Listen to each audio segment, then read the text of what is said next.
Hello. We're so happy to see you. Welcome back to Witcher Ways of Old. This is episode 21. Um, we are having a little bit of a late start because I was asleep. I was sleeping. I apologize.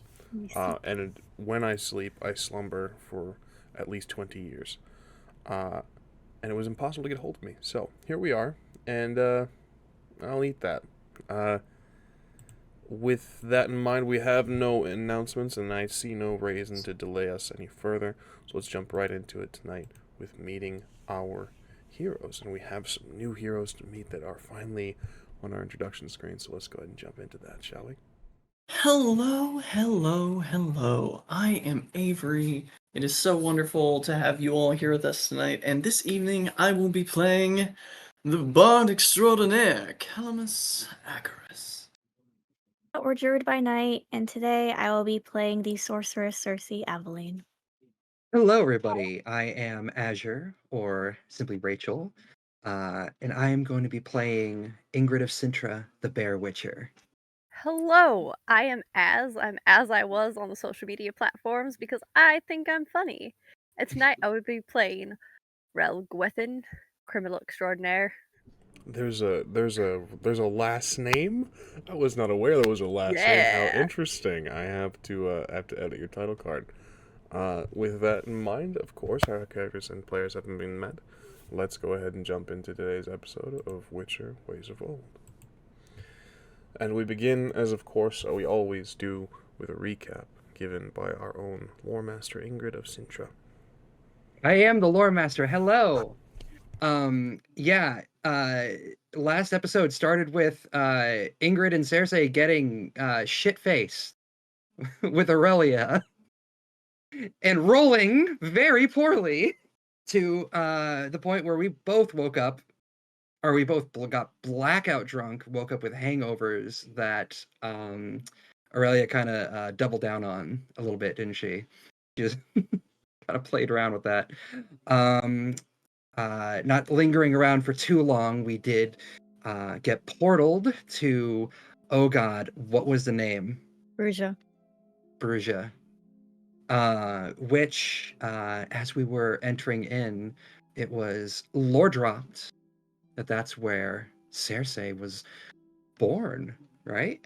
That's Yes. your birth home. Very nice, very nice. To the surprise of Ingrid, and caution, of course, wanting to clean themselves up and properly prepare for the day as best as they could, given their hangover situation, made their way over to a tavern. I do not remember the name. I am a perfect lore master. Do you remember the name, Ramos? It was something no Swan. name given as I thought it was. as you Yeah, it was guys Swan, had. I believe. Yeah, I Oh, thought no. I had the Swan. This That is something is the Swan. brothel that you guys were. No, that was the brothel. That was the brothel in. Oh, No, okay. there was a big revelation never mind. that there was two Yep. swan names for the brothel. But when you guys were hunting for water, you guys were too tired and too distracted to even be looking at names of taverns. So long as they had liquid that was not ale or mead or wine, that was all that mattered. Which we ended up getting wine anyways. But yes, we did make our way to a tavern to whet our whistles, if you will, and try to survive, only to be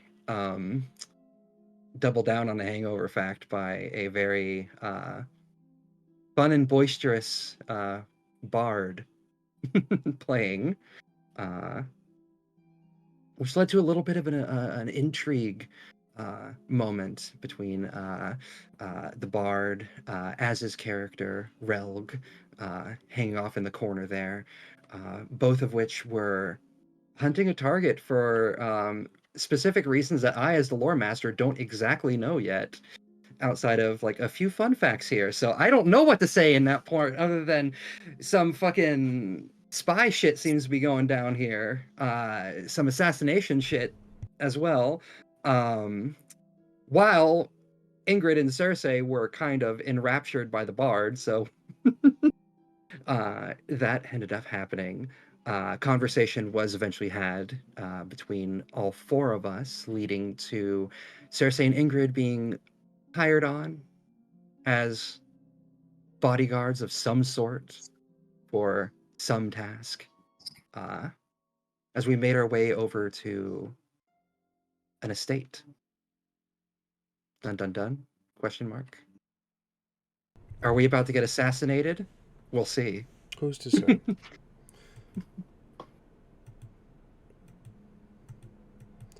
So, you have a moment as you are walking if you wish to discuss anything else of note, if you wish to converse. If not, you will simply arrive. Are we still hungover? Probably, honestly. I wish hangovers were cured that quickly, but you've had some water and you're working on it, so it's not terribly. I'm a Witcher. distracting. Am I still hungover? Yes. All our luck resets, yes? That is right. correct. That is a thing. Thank you. It would probably help if my mouse was on. You're welcome. So I'll ask, is there anything of note to discuss along the way?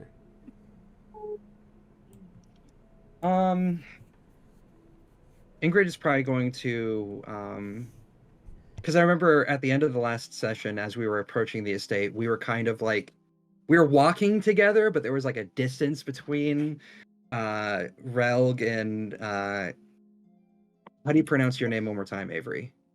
Calamus. Calamus.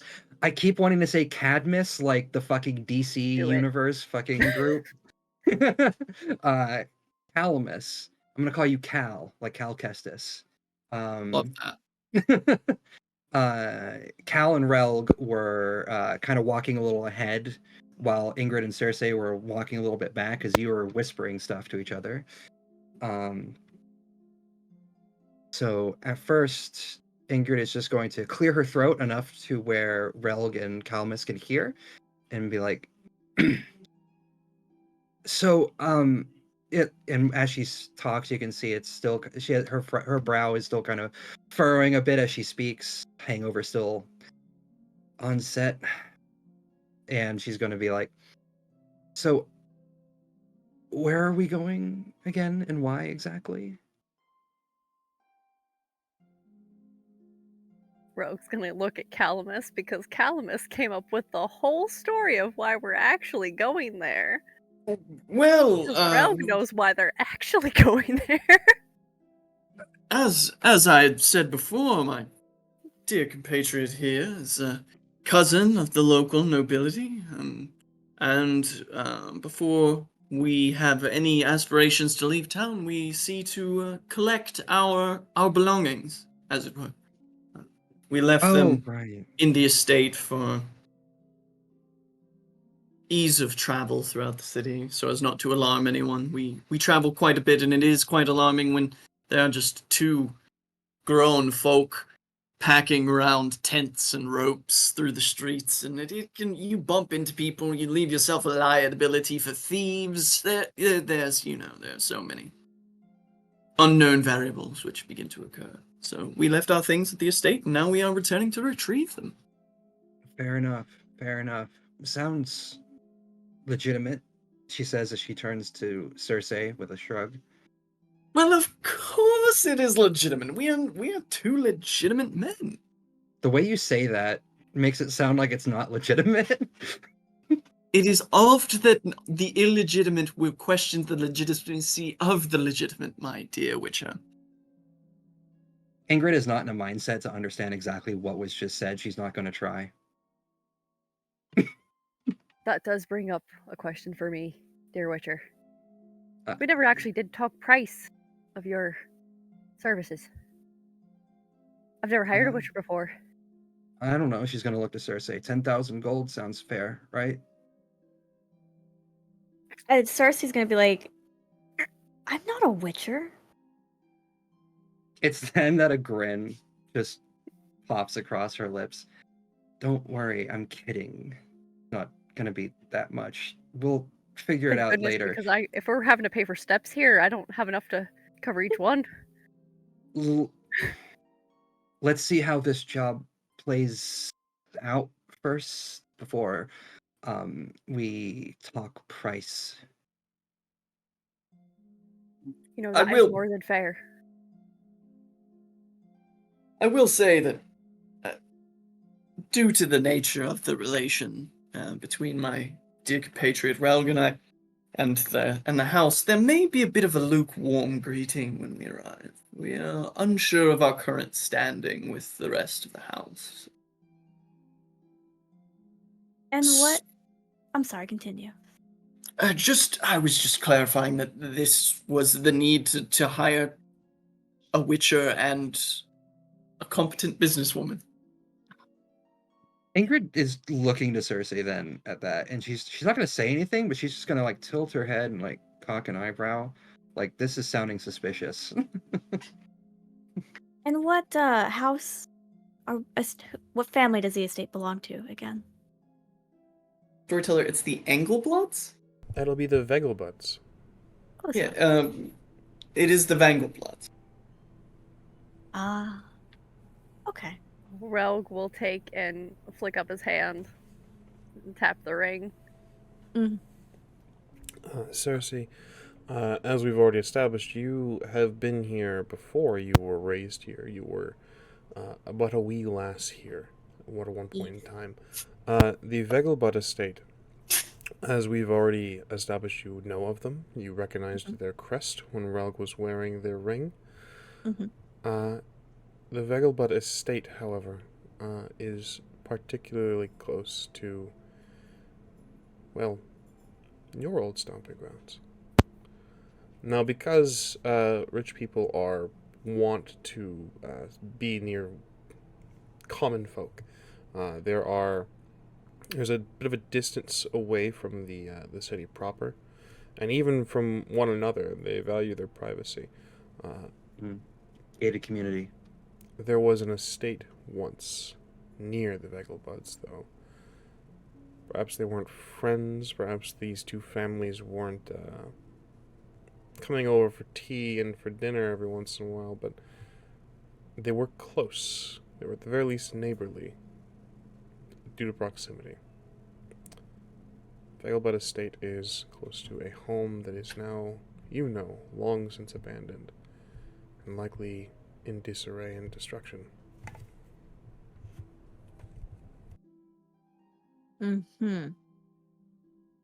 Okay. Good to know.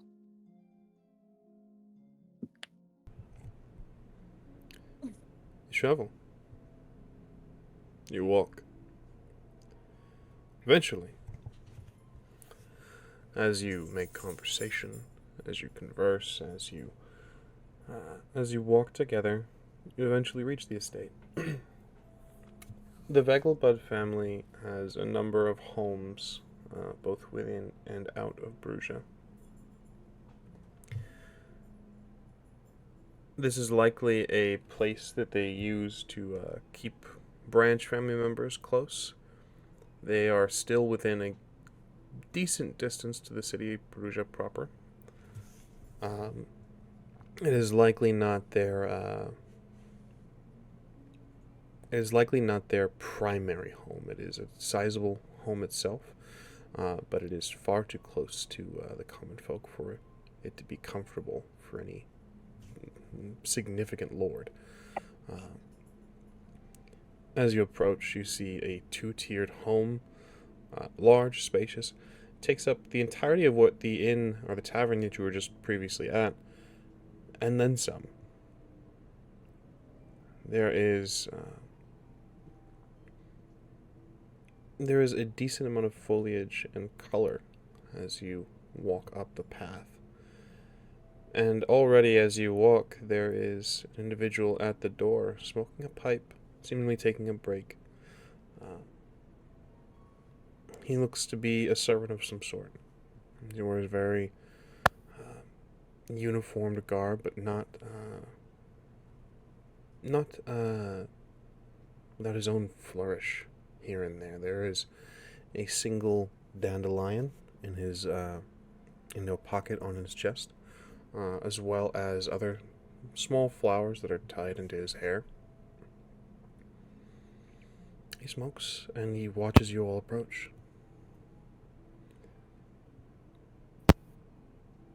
So, Rel is gonna kind of look back at the party.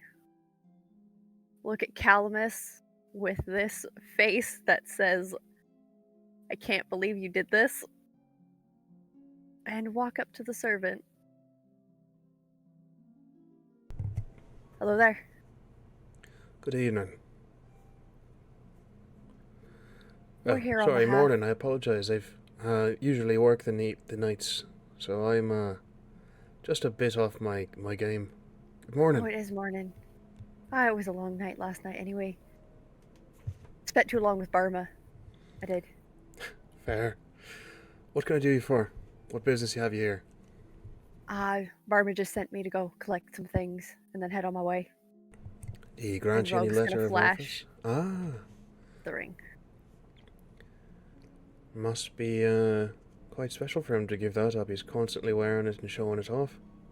I assume I'd be collecting it from you after your business is done. Of course. Although I do like it. I think I wear it better. Perhaps between you and I think definitely so. If And I after all, what is a gift between close cousins? Such loving relation. oh, cousins. Excellent. Ingrid is going to lean over to Cersei and she's going to ask, I'm still hungover. What's happening here? Just watch. And Cersei's like fighting back laughing. Cousins, apologies, I don't believe we've had the pleasure. Do you know Burma well then? Well enough. I spent a couple nights at him with card tables. Well, But then he you needs to have learn my better. condolences.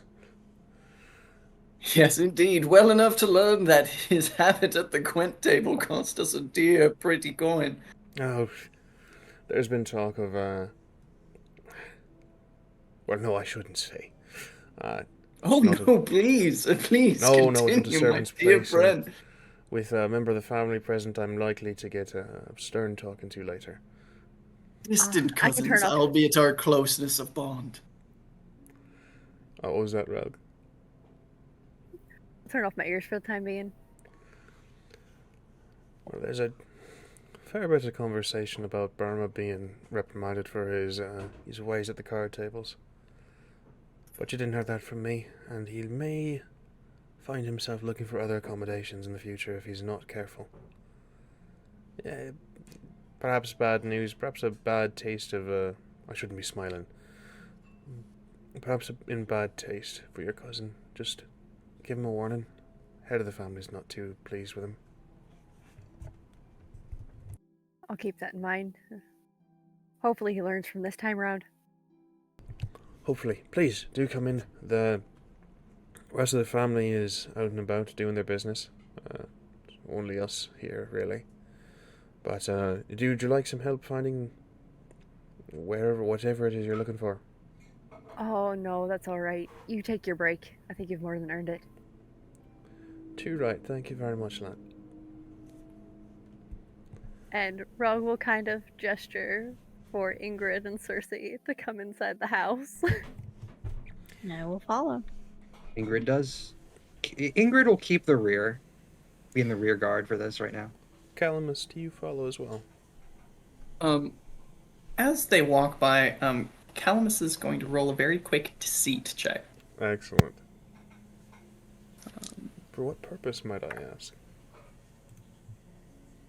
Let's see, that is... So that would be a total of 18 for the roll. Excellent. As Calamus leans in to the servant and says, "And my dear friend, perhaps it might be worth a little bit of coin to you to know that it seems that our dear cousin, although we were quick to halt him in this endeavor, wagered a key to the manor itself last night at the card table deep within his cups. Perhaps if you got the word to your master, you might receive a well bounty to inform him of our dear cousin's unfortunate habits. This gentleman, a look crosses his face. He is a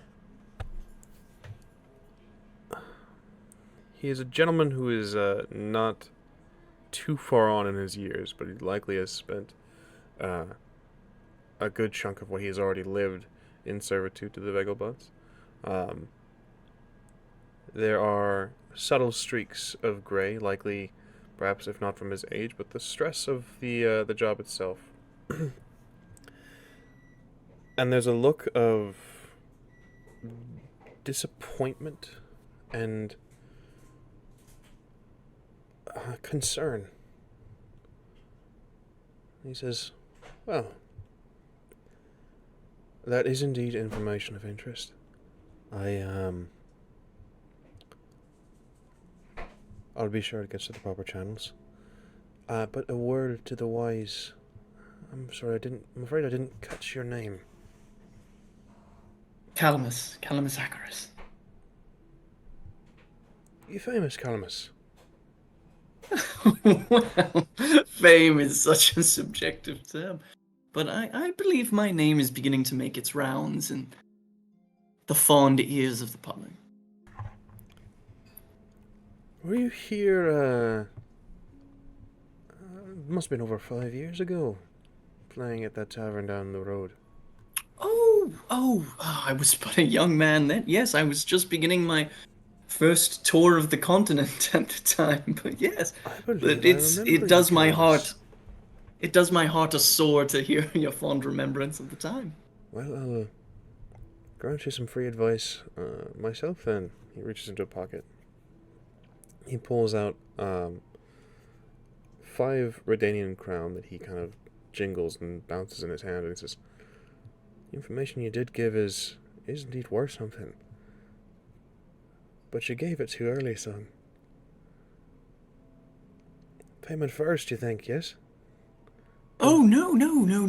I did not mean that you would be giving me coin for this information. I give this information freely so that you might truly receive what you are owed, my dear man. You have served this family. Well, you said you've been here since my last tour through the area. I give you this information so that you may receive what you deserve. Recognition, coin. Well, you're awfully kind, lad. Well, you know, this. And I'm going to roll on this my B2 skill tree skill, which is called Spread the Word. And it is a roll against a resist coercion roll from him. Excellent. Perfect. Are we screwing over this entire family? It sounds like it. Fuck 'em. I'm just here along for the ride. And that would be a total of 23 from Calamus. Okay. That is certainly beating his roll.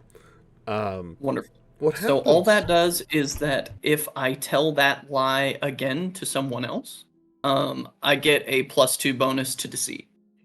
Excellent. Excellent. So Calamus will just kind of put a hand on his shoulder, just say, "My dear man, service is often underlooked when it comes to the duties of a seneschal.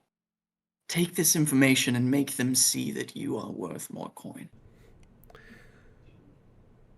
Calamus, there's a very clear blush that flushes over his face. His hair is tied back, and again with the adornments of flowers. He's not unattractive, but you notice that the hair is tied back in a way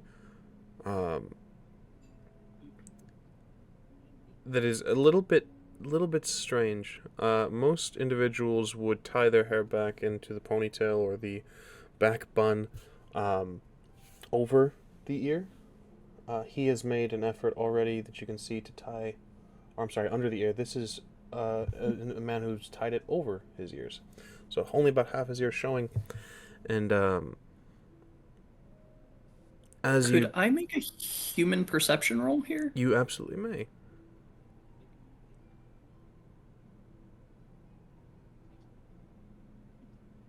That would be a 25. 25.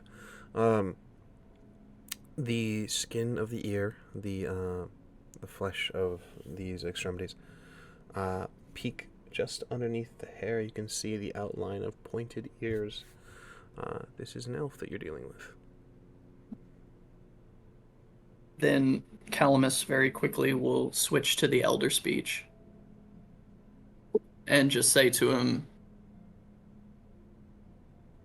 "It is high time that your kin and kith are overlooked no longer and looked on as servants and knaves."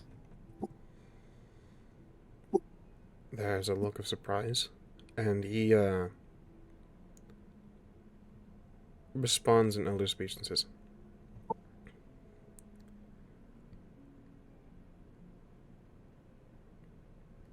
"There's a time I would have agreed with you.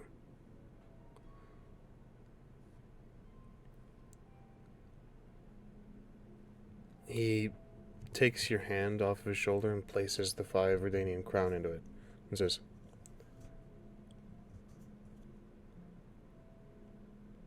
Your kindness in your starting days does not go unnoticed. It did not go unnoticed. And while I was still fresh and new and unable to grant you coin then, you sang a song that I have no idea how you learned of my people. One of our traditional ballads. Pretty flowery words and strange tongue to most. But to me on that day, it gave me the strength to continue." Calamus, still looking to Ingrid behind him, will just sort of in finality of the conversation, just say to him in elder speech, "I learned that song from my time with your king. Philivandrel is a friend of mine." And he'll just nod and head inside. You said you were looking back at me. Mm-hmm. I'm within earshot of this. Correct. Did I hear what was just said? I speak elder speech. I would imagine everyone who speaks elder speech heard this, yes. Ingrid is just sitting there she's just like, oh. Relg and Cersei, if you are... there was talk of moving in already. Having Calamus stop and talk to this individual, you can decide here and now if you'd like to have continued on or bore witness to this interaction. Frog would have continued forward if Cersei wanted to go, too. Yeah, Cersei will follow. Excellent. Then Ingrid and Calamus, you are the only ones privy to this information and knowledge, this interaction here. Ingrid is just going to tilt her head, and in elder speech, she's going to be saying, "Why are we speaking a different language right now?" And returning to the common tongue, Calamus will just say, "Out of respect for our friend, our new friend, a good friend." And he bows his head to the servant and gestures to the door. "Would you like me to lead, or would you like to take point on this one, Lady Ingrid?" The Bear of Sindra. It has a ring to it. She flushes, but her brow really furrows. She is so confused by the situation. What is happening right now? She's never had direct interaction with a bard. I'm going to say this right now. She may have heard Dandelion sing at one point, maybe, and heard other bards do their thing, but never directly at her. So she is just going to... her very pale skin is going to flush a little bit, but she's going to otherwise stay very stoic with a furrowed brow and just say, I will, you go first. I will watch the rear. Very well. And Calamus will head inside after Relg and Cersei. Do this. Relg, Cersei, as you've traveled ahead, following the instructions of Burma, it's a simple matter. You greet, if you so choose, maids and butlers along the way. They are tending to the house, dusting, cleaning, and making themselves scarce. As you walk the halls, you can see the typical attitude of a servant is to be seen and not heard, and to very well as much be seen as little as possible as they move off to the side as you walk through these halls. So, Relg's looking around like he's never been here as he's trying to find where the room is. Well, Yeah. as last session, we some directions were given. Yes. This is the fun thing about tabletop. Even I have forgotten the directions that were given. Though I think It's first floor, like third back to the right. precisely, perhaps. As lore master, I will say yes. Okay, there we go. The lore master says that's right. Perfect. Like I said, even I have forgotten the exact directions that were given. However, the characters themselves has only been a number of minutes, maybe cresting into an hour. But I don't imagine that the characters of this game have a goldfish brain like I do. And I'm sure that anyone watching the VODs or watching the stream will certainly be like, it was left stupid, but that's perfectly fine. Fine. Chad is always the best lore keeper. Chad is always the best lore keeper. But you walk. And again, Relg wouldn't likely remember the directions, especially with how much is at stake here. So you walk. You have a list of directions in your head, and as even though the area is new, should you stick to those, you shall be just fine. There are tapestries along the walls. The hardwood floor, strangely, does not creak. It has been treated and maintained enough that there is no creaking of the wood. And the two of you walk. Cersei, you recognize the not the estate itself, but the extravagance of all of this. The way the servants move out of your path, the smell of this place is familiar. It smells like luxury. It smells like, well, it smells like privilege, Cersei. Yeah. So the two of you walk. Calamus and Ingrid, you may follow behind. They're not too far ahead. I got paid to bodyguard. Actually, which one of you is the one that hired me again? Relg. Relg, right? Yeah. Yeah, so if Calamus is freaking just loitering about in the entryway, Ingrid is just going to literally walk right on by and make her way towards where Relg and Cersei are. I will say for Calamus, as they pass each and every servant, they are going to be spreading that word that they gave to the guard at the gate. Understood. So, sort of loudly discussing it would likely be the... No, by no means. Like, as they pass, oh, it's good afternoon, it's good to see you. Whisper. All right, it's great. You know, and then moving on. Understood. Calamus, you might walk a bit slower then. Ingrid, are you staying with Calamus, or are you seeking Relg out? I was just seeking Relg out. Understood. I paid you that good fake money to guard me. It wasn't even Fake? fake money. Oh, Don't worry about it. hold on. Fake? We haven't paid yet. We haven't gotten to that part yet, my dear Witcher. Don't even worry about it. You We pass. definitely don't only have 30 to my name. It's fine. I love that. Outstanding. Times that by 1,000, that's my cost. We Relg, if you would like to slow your pace, you absolutely may, as you know that your companions, once you turn a corner, they will likely have trouble finding you, as you were the one given the instructions, not them.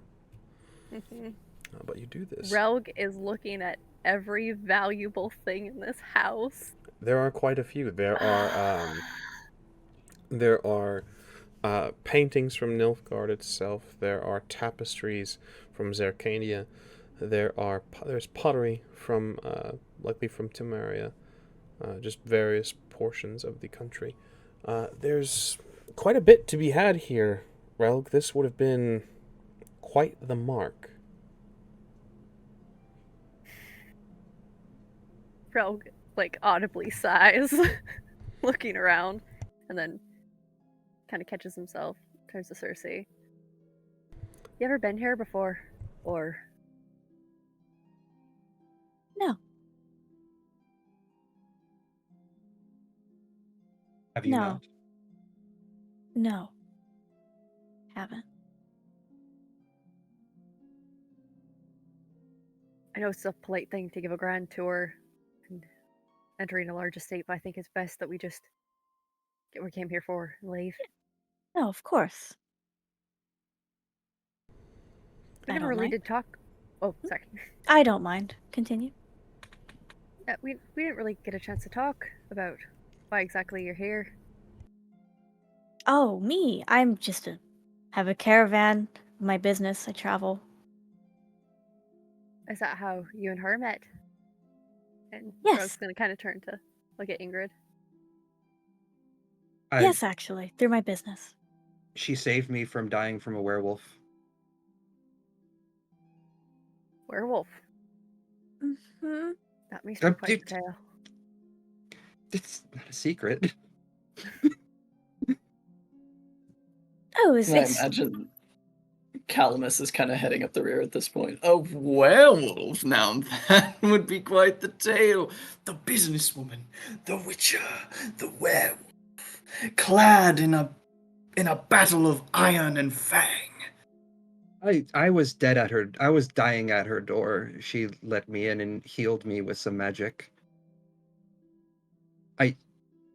with some Ingrid potions l- that I crafted. Yes.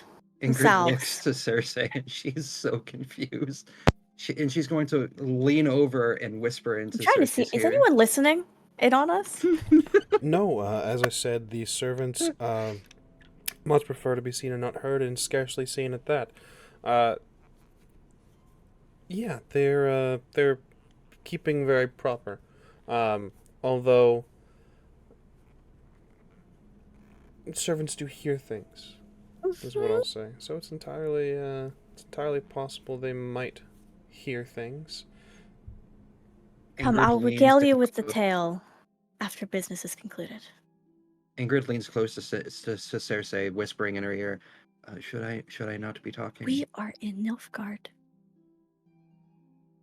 Oh, it's then through the hangover that she snaps back, and she's going to remember that because Azure totally did not forget that we are in Nilfgaard right now. Calamus pulls out their journal really quick and kind of talking to themselves. They write, wounds of fang and claw healed by potion of heather and feather of jackdaw. Yes, yes. This has the makings of a song for great royalties for both of you if you would choose to pursue such a paltry thing. Sure. Ingrid is going to straighten up, remembering now that she's in Nilfgaard territory, because, yeah, she forgot, not Azure. And, yeah, she's going to straighten up and just, like, be the silent statue for the moment. Where is this room we're heading to? Oh, it's a few rooms down here on the right. Excellent. And then we'll have our business concluded, and maybe we can have that drink and that relaxation that we talked about. And Rogue's gonna turn to look Do at you Calamus. know where we're going? Like in the grand scheme of things, or right In- now, here in this moment. Right now, here in this moment. Right now, here in this moment, that room, right, and Rogue's gonna kind of point up to the end of the hallway, return, and then it'll be right there. And then we'll be done. Yes. Nothing to worry about. Head down to the Blushing Swan for a bath and perhaps a bit of time to get to know one another more intimately. Absolutely. Yes. I'm a little bit fascinated to hear about your business and more of what it's like being a Witcher. Maybe that werewolf story. Sure. Calamus, Our no. business here is easier easier to explain, but maybe now is not the time. Yes, now is not the time. I find it's rarely good to talk about things that are important in the noble house. Isn't this your family's home? As I said, it's best not to talk about things in a noble house. I'll say. For each Rogue's gonna wall kinda, there is like- an ear, and for each piece of art there are two eyes, dear Ingrid. Ingrid looks at the art and actually goes up and looks at the eyes. No strange Scooby-Doo like holes are cut out and no strange peering is done. I don't think they can see. Not this time, but it's always best to be prepared for when they can. Normally, when people are spying, it's through the actual walls. There's usually slots in the wall. That's what you have to look out for, not the tapestries. If you damage the tapestries, it makes them worthless. And Rogue's just gonna continue on. And Hmm. sort of siding up to Ingrid, Calamus will lean over. The holes in the wall are doubly trouble if they're large enough to fit an arrow. And he'll kind of give a wink and Ingrid head doesn't along. know what to make about that. That sounds like secret code to her. You all move through the halls. And it is as you say, Relg, Calamus. A quick turn, a corner turned here, a few lengths of hallway, and you arrive at the location that Burma had given you. The door is not locked, it is closed, but you may pass freely.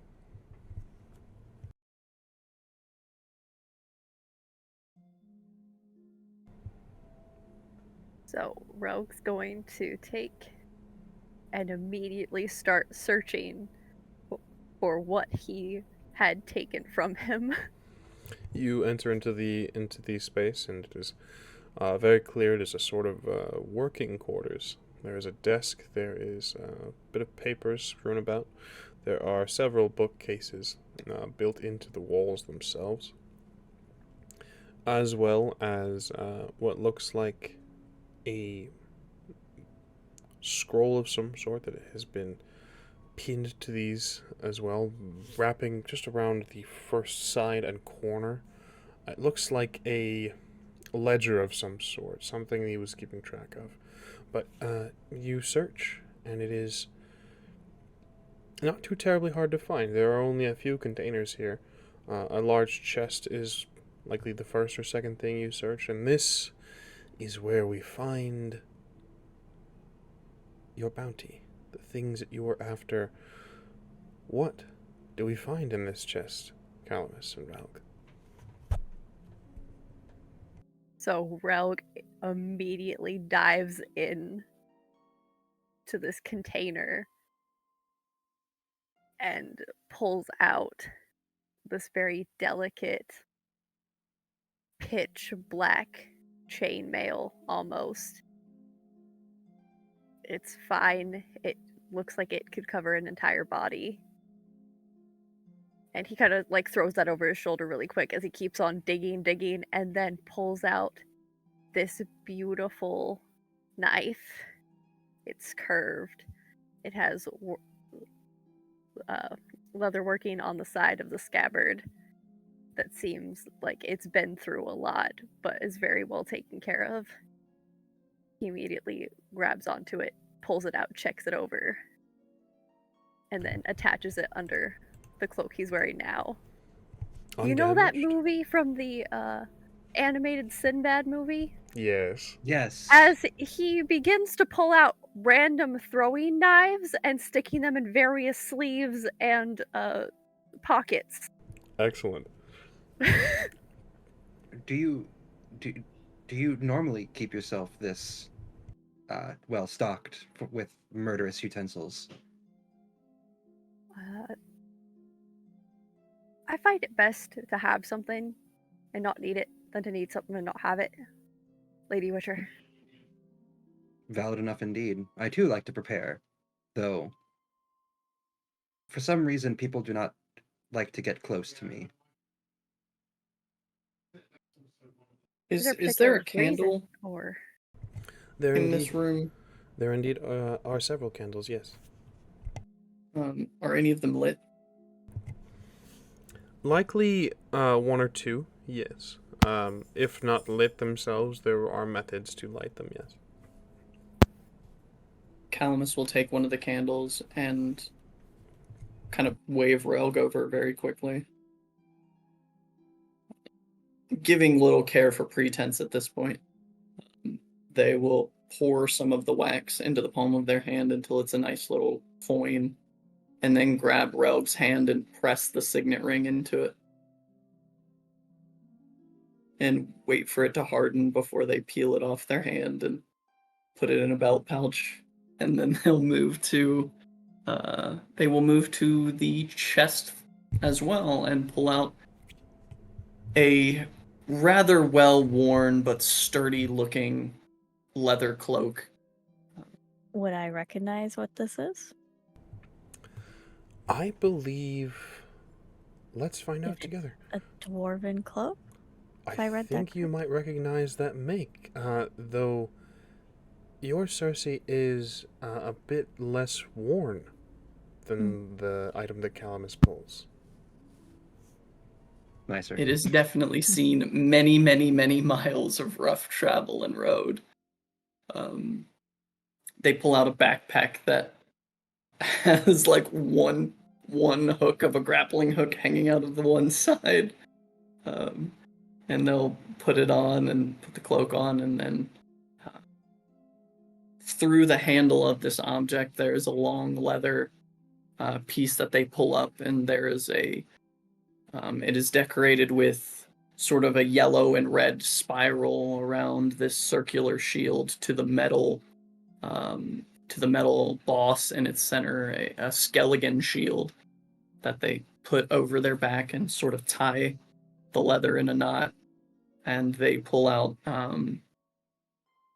is still in its sheath probably a good 3.5 foot long sword, also of skeleton make, and pull it out of the sheath, look it up and down, make sure it hasn't been tampered with. A skeleton kriegssvärd. And now give it a look, slide it back in the sheath, and tie the belt back around their waist. All of your items are Well- here. All of your items are unblemished. Well,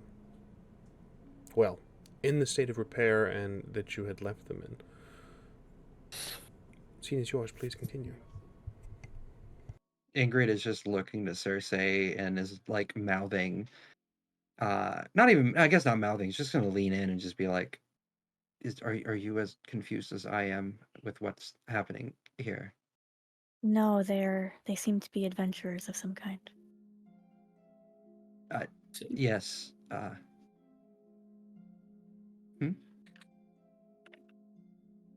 Oh no, that's Ingrid is just like, okay. She trusts Cersei. There is Well, if you found all of your effects in good order, my dear friend, perhaps it is time for us to go and have our bath. let me just double check this over one more time, just to make sure. Please, by all means. he does. He now that he's found his knife and it's safe, he starts going over the armor just one more time, and then remembers that there's a couple other things they took. Kind of digs through the pack one more time, and ends up pulling out a short bow, and another dagger or two. Yeah. All right. I think everything's in order. Calamus, as you were the last to arm yourself and to empty this crate of your belongings, something did catch your eye, as the crate is very nearly empty, or rather the chest is very nearly empty, but there is a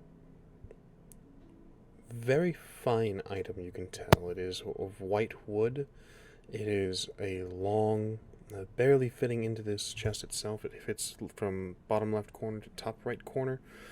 It is a strange looking bow. It is four-limbed and stark white, as if it's been bleached. The string is loosely attached, not fully strung. It is merely hanging from the top of the limbs. This item, I think, since you are worldly traveled, I'll grant a roll, if you would like. Absolutely. So let's call this, as we were discussing in last session, I'm very lenient. I would recommend education, but if you have another opportunity or another skill and attribute to argue for, by all means, I would think education, perhaps wilderness survival. Hell, even getting really intricate into it, you could possibly use some of the more combat skills just for identification. Is it close enough to an art piece where one could consider it fine art? You know? Absolutely, actually. Then we'll go ahead and do an intelligence and fine art. Excellent. The fact that fine art's on there. You're muted. 14? 14. Even with a 14, given the background and the history you have, Calamus, you recognize this item. This is something that certainly shouldn't be in Burma's hands. This is the pride and joy of the elves. This is something that they are uniquely tied to. This is an elven zephyr. This is one of their more traditional and more powerful bows. The four limbs, two sets of limbs on the zephyr, can double the power of the bow. Though the bow itself does not feel any heavier than a normal bow. Calamus will look it over and look to Rogue. What is it? Have a look yourself, dear boy. I think you would know it better than I do. Indeed, Relg, you do. This particular item would not have fallen into Burma's hands lightly. It's not something that he merely bartered for. This is something that was either gifted to him by a mercenary or by someone who has unfortunately killed one of your people, or perhaps Burma has done the deed himself. Either way, this is merely a trophy to him. Well, I did tell the bastard that I wouldn't take anything of his, and that's not his. Stealing from a thief isn't stealing after all. It's reclamation. Okay, how low are you saying this? Relg at Oh, this point not being dropped quiet. Okay, Gonna look out the Pretense door. has been dropped at this point. All pretense s- gone. Fuck Burma. so Ingrid is going to be like, so you're not their cousin? Rogue's gonna look at Calamus really quick and just... No. Not Ingrid is cousin. going to look to Sarah and say, are we doing a thievery? Yes. Yes, You you might. are. technically, you're not doing a thievery, Lady Witcher. We're doing a thievery. And technically, is it thievery if you're reclaiming what was stolen from you from the original thief? You're It's paying a me. I fucking don't cheating care. card. I love to hear that. Wonderful. And at that point, like, now that we're all, like, aware of the thievery happening here, Calamus is gonna start taking candles off of candlesticks, putting them out, putting them in his bag, looking Alright. for any books of worth, looking for any scrolls of worth, ink, Absolutely. whatever. We're tossing this whole fucking room. Absolutely looting this whole room. Ingrid, stating you don't care, you're being paid. Okay. To be perfectly fair, let me clarify something. As Ingrid, you're the one paying me. Cersei seems fine with this too. I don't know. I feel like I was the only one confused by what was actually going on. Correct Is this me a if I'm problem for wrong, you? Cersei. Cersei? Me? No. Yes. You I don't know. I feel like the one that didn't know what was going on, and I No, I could have told you that they're not. I. you It's fine. you didn't want to tell me. A rather perceptive businesswoman. As I stated before, perception is the better part of business, is it not, dear lady? Are we gonna hide that from them too, Cersei? What are we hiding from each other? You know, like I was telling Cersei earlier, noble houses, terrible places to have private conversations in. Okay, and that if that's the case, and we are not in a friendly area, to be perfectly clear, you both have been very nice to us. Uh, I don't hurt or I try to do my best to be on the side of the just but not lawful. Are you correct? I'm going to trust that this is good because I'm way too hungover to care otherwise right now. That being said, Ingrid walks over to the door that's to the room, opens it, and is now carefully, slowly, and is now making sure that they're not being listened in on. She's making sure there's no servants there. An awareness roll, please.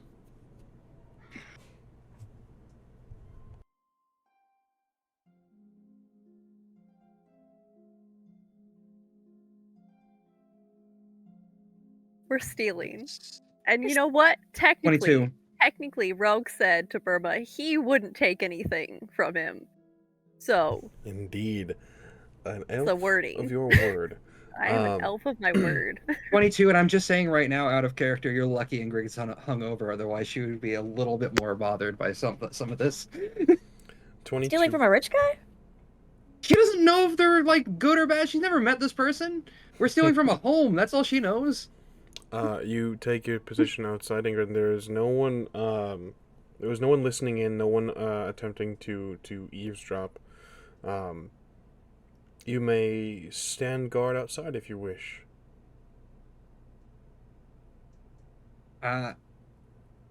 Ingrid is going to hold on. Let me look at the actual wording for this really quick. Is it Igni? I bet it's Igni. We're not burning this. If you want me to burn this house to the ground, I will at a later moment. But I'm gonna do something that Now, I've hold never up. done in 21 sessions of entirety of Witcher. Ingrid is going to look left, look right, see that no one is there in that instance, take a breath, and go to the ground and start tracing the rune for Yarden. Right outside the door. Excellent. Detail, Yarden. Yarden creates a large magic circle on the ground around you. Anything that steps into that circle takes a negative to speed and reflex, equal to the number of stamina that I spend. I am going to go ahead and spend 4 stamina on this. Until they exit the circle, any incorporeal creatures that enter the circle become corporeal. So basically, what you see is Ingrid need to look both ways, kneel, trace the rune for Yarden, and a magic circle slowly forms around where she engraved it, lighting up for a moment before calming down. Excellent. And do you take position outside Ingrid, or do you return to your companions in the office of Burma? After I do that, I am closing the door and returning with them. Excellent. Yarden is going to trap anybody decently enough. So We we have the full scope of emotion for 3 of our characters. Cersei, I am curious to peek into your mind, and what's the consensus? Cersei stole from Aretusa. This is far less of a crime to her. Oh, Fair right, that's true. enough. Surrounded by thieves. So, we have 2 that I know that are going to take everything of value. Ingrid, Cersei, do you take part? Why Is would there I? anything magical in here? Would you like to look for anything magical in here? I would. I mean, I was just take a peek. Ingrid So, is just gonna like lean It's up against the Relg and door. Ingrid standing at the door watching Calamus and Cersei go through the room. Yeah. Excellent. Cersei, Calamus, if you'd kindly, I think, a roll for 1 things of value and 2 things of magic. So, different skills if you'd like. Calamus, you may feel free to use fine art. This is a free roll. Choose a skill based on what you're looking for. Anything of value versus anything magical. Magic training. So By all means. I think where Calamus is at is that I think this would be somewhere between deduction and streetwise. Like they're looking at things not from like, this is fine art, this is worth a lot, and more in the mind. We're playing the short game here. Like, what can I look around and see that I know that we could immediately unload on the street for a decent amount of cash and get the fuck out of here? I love that. Fencing definitely falls under the affairs of streetwise if you'd like. Though I would certainly allow deduction if you find that better in your suited matter. We'll do streetwise. While these rolls are happening, Ingrid leaning up against the door, her giant fucking ursine steel sword now out and positioned between her legs in a almost statuesque manner. She's going to look to Relg and say, do you do this often? Randomly breaking into noble houses to steal things. So this is random. No, it's not. There was a specific reason we broke into this house, and it wasn't really breaking in. I had a very thorough conversation with Burma to make sure that I got my things back, and Rogue's gonna pat the mail and his dagger. So they stole from you, and you're stealing back. If you want to break it down to its most basic, then Yes, please. Yes. The results That of would your be rolls. a 24 on A street. 24. Calamus, you search. You notice some things that are immediately of value. The candlesticks themselves are silver. There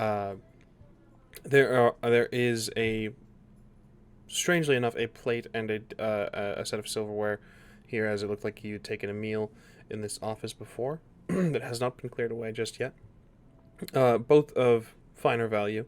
As well, you can very clearly see some thin, longer tapestries that are hung up for decoration that look like they're made in Zeracania. Quick things to fence, of course. You, in your search, find what likely would be an intricate locking mechanism on the desk itself.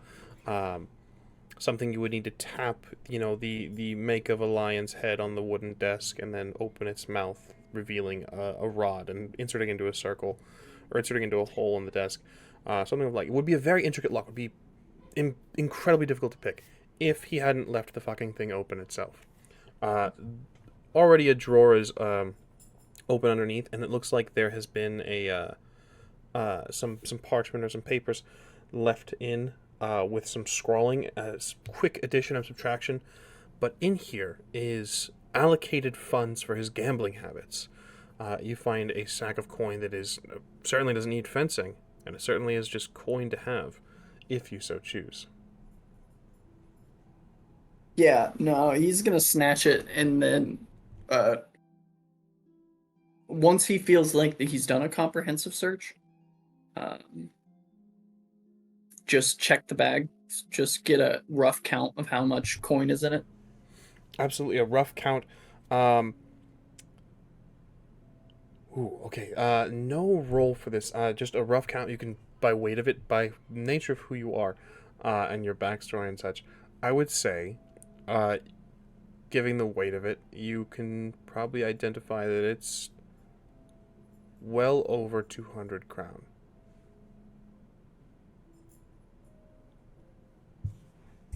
Excusing themselves from Cersei searching for a moment before they'll return and aid if they can. They'll just sort of open the door, gently reach out and grab Ingrid's hand and smack the bag in it and just say, "Call it forward payment, my darling," and then go back inside. Oh, okay. Thank you. Let me know if you need me to open anything for you that is stubborn. I am pretty strong, I think. And she's going to hand that 200 gold to Cersei.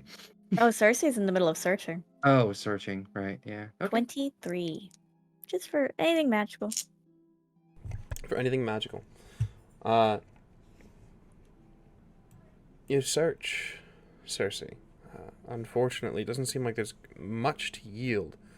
There are letters between branch family members and Burma himself about potential for some of the family members of the Vegelbuds to make their way to Aretusa, but nothing truly magical of note, unfortunately. But you do gather some information. You have the names of these individuals that are likely to be admitted and paid for their tuition paid for to Aretusa, if you so wish. Interesting. Nah. Just need that information. As well, Cersei, with the result of your rolls at 23, Mm-hmm. There is some correspondence, a record, not necessarily letters, but it looks like there is correspondence regarding an estate, regarding the estate that we had discussed earlier, and whose hands it might fall into. The Vegelbuds would certainly like to increase their property. It has been abandoned for some time, and it does appear to be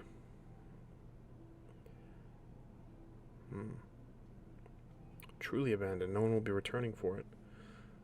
As such, there's discussion and correspondence of if it may be purchased between the political from the political figures of Brusha, and if so, how much? Cersei will take those correspondences and, unless you're gonna nickel and dime me for my magic, just like kind of burn the paper. If not, she'll just pocket it. Well, There's you a can lot of pocket it. magic There's happening also here. candles. Oh. But I wanted to be cooler about it, so. You can be You cool wanna about be it if you like. Rule of cool. Take it. Okay, thanks. As Let it crawl. Calamus watches Let it crawl. Cersei burn these papers, he won't say anything in the moment. He'll just definitely take note. Fair enough. Ingrid is going to look exceptionally concerned at you and say, "Didn't you say that you want to keep that a secret?" At this point, I feel like it's a little obvious. Fair enough. I Very well. implore Please- you, Madam Vegelbud, you must simply listen to reason. Outside the door, There is conversation. Two sets of footsteps are walking. One is raised voice, the other is simply listening. It is of no cost to you to let me just simply look around, to pass information along. There's a voice that responds, feminine in tone, and bears the same accent that Burma had. She says, I'm afraid it's out of my hands. I'm not the one in charge of that particular venture. You'll have to return when Burma does. Burma is a fool, and I cannot speak with them. I must see it now. There's ties, there's things you don't understand in play, and I have to succeed in this venture. I'm afraid I can do nothing for you. These voices drift away as they move past your door. They don't trip We should on leave. my yarn. Given that it is slowing them, this is likely the reason you heard them. Oh. Well, We should leave. if there's no other business to attend to, might I suggest that we find our way to a warm bath and pleasant conversation with even more pleasant companions? Agree. Yes, and may I have a suggestion? And this just seems the most logical to me. Not to leave a scene with something that how do I say this? I'm not that fantastic with escapades of these, but wouldn't a grander disaster to hide the smaller thievery throw off people from tracking That kind of down? noise would attract the people who just walked by. Doesn't need to be loud. Relg, would you like to handle this one, dear boy, or would you like me to explain? See, here's the thing of it, Lady Witcher. He would have to explain what got stolen and why. Oh. So it's more important for him to. Okay. Seeing as how that lovely conversation we just overheard, he's already got his face in mud. Unless he wants to trample himself over the cart as well. Better he leave it be. Fair enough. I was just going to set fire to the room as we left. I don't Given think that's that. necessary.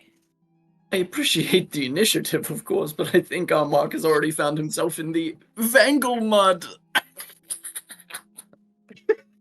This is the Why do first I hang time. out with you again? Cersei, this is the first time in a long time, probably, that you've heard Ingrid actually laugh. Like, the stoic is just gone for a split second. She's just like.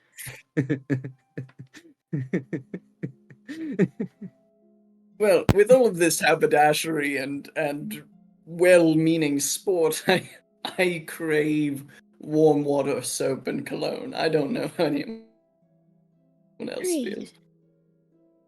Agreed. Sounds I good think to we should me. overstay our welcome. Yes, indeed. Well, onward and upward, or downward in this case.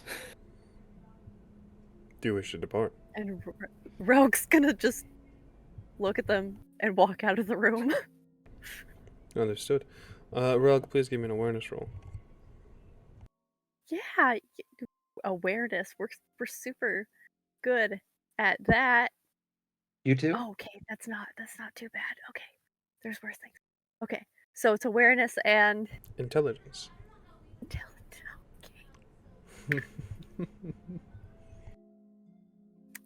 6. No, 9. I lied. 9. Understood. Yeah, 9. Relg, unfortunately, I have nothing for you. Okay. Who's fine. next to pass through the door? It's fine. Probably Ingrid, because she was right there. Understood. Ingrid, an awareness roll. Innate 6 plus 7. 8.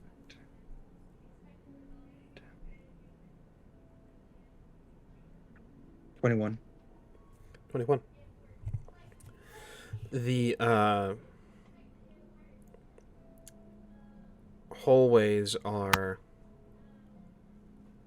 unoccupied, though looking down the hallway you can see colored robes flourishing past as they round a corner. Likely the conversationalists that pass the doorway. Out of sight now. Ingrid is going to tap Relg on the shoulder, and she is going to say, considering I assume we're going to want to make a quite swift exit, I should take point.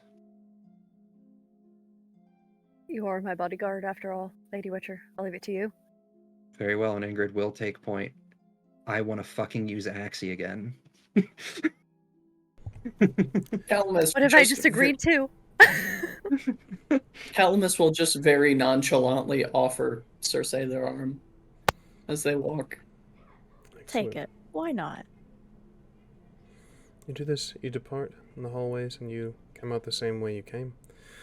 The servants pass, and move to the side. Everything seems to be in order. No one seems to be any of the wiser. Though you are dressed differently, no one regards or makes a mark, save for the individual with flowers in his hair, entering back into the home as you reach the front door. Pipe now stowed. He looks at all of you and says, "Well, a change of garb then." Ingrid does not waste time, draws the symbol for Axie in the air, and says, you did not see us, you want to move along. Kindly detail Axie for anyone who might not be... Technically, the detail for Axie that's in the book is for combat. There is a section off to the left that is not. Axie used for persuasion. I did not see that. Hold on, what page? That is the same page. I have it written down in notes, so I don't have to open the book for it. So. Using Axie for persuasion, page 114. To the far left, it says Axie can be used instead of persuasion. You can roll spellcasting instead of persuasion, and the opponent rolls resist magic instead of resist coercion. However, Axie summons a glow of white energy around your hand and the target's head, so it is easily spotted by anybody watching. So. Oh, it's not even connected to Axie in the basic science description. That's so weird. Okay. Sorry. So, firstly, what stamina are you putting into this? You've already spent 4? Yeah, I'm going to put my maximum, which is 7. Excellent. Soup brain. You're not going to get souped. That's not how Axie works. That I know of. I guess we'll see. I'll find so for every 2 points you spend past 1, We're gonna find out. the save becomes harder by 1 point. So we are sitting at 3 points extra of a difficulty for the resistance. So it only counts for every 2 points? Yes. Can I just do 6 then and not waste 1 stamina? Well, technically speaking, for every 2 points of additional stamina you spend past 1, so 7 would be the needed to get the 3. Oh, 7 would be needed. Oh, okay, gotcha. Just making sure I'm mathing correctly. Yeah, so we'll do 7, yeah. And it's rolling my spellcasting. Don't go full screen. It's rolling my spellcasting.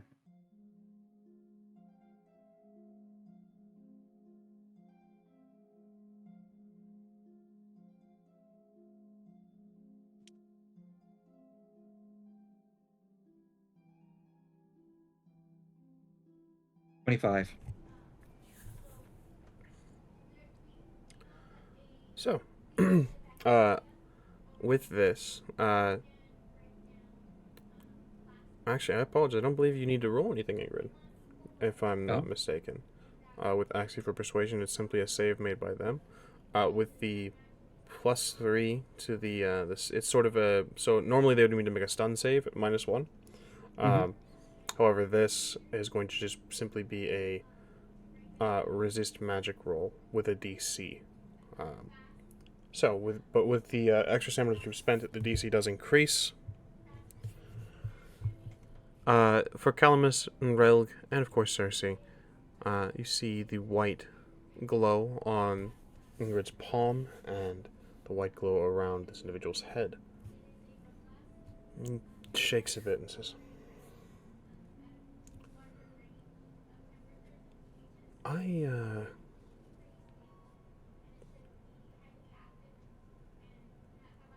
I'm going to pretend I didn't feel like it did.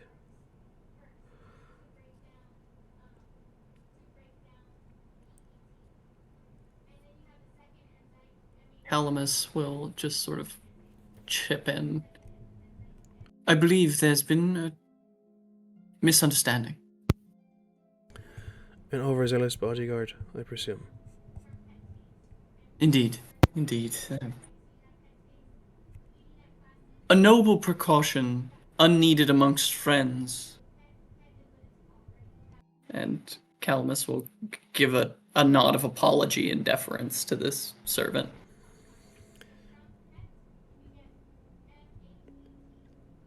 He speaks in elder speech. It says,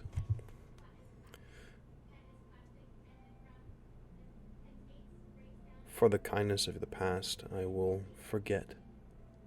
Willingly, as he glances over to Ingrid, whatever occurred here today. And then he returns to the common tongue and says, I hope you've got what you came for, and I hope that your visit to your estate has been fortuitous. Relg is going to say in the elder speech, thank you. And for your good fortune in the future. Found an errant went table and drop signet ring into the palm of his hand. He takes it and says, I'll be sure to get back to Master Burma. Any message you'd like to leave him? Biddings of farewell and good health, I imagine.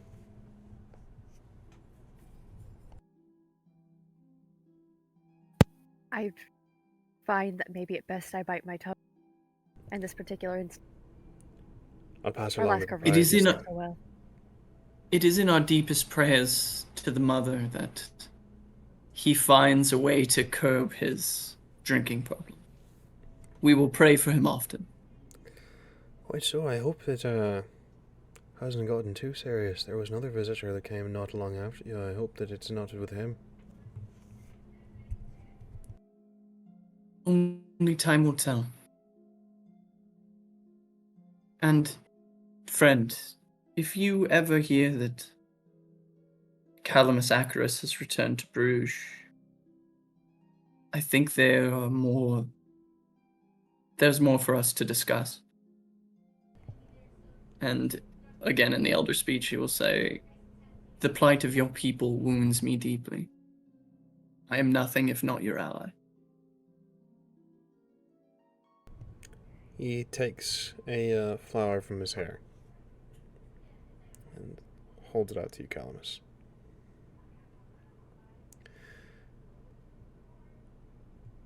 Calamus will tuck it into one of the many secreted away pockets of his clothing. Be well, all of you. And good day.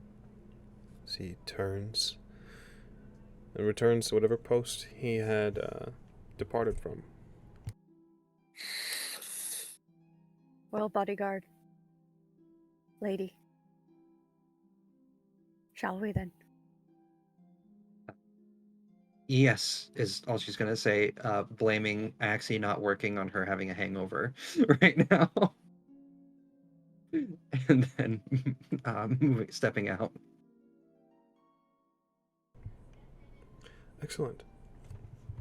Calamus will kind of lean over to Cersei as they leave. That bit of Witcher magic, is it common for your friend?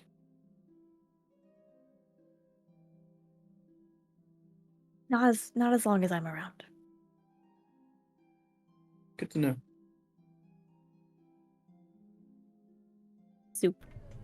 So It's not soup. That's not how it works. As we're And then- leaving, I'm sorry. No, go ahead. Go ahead.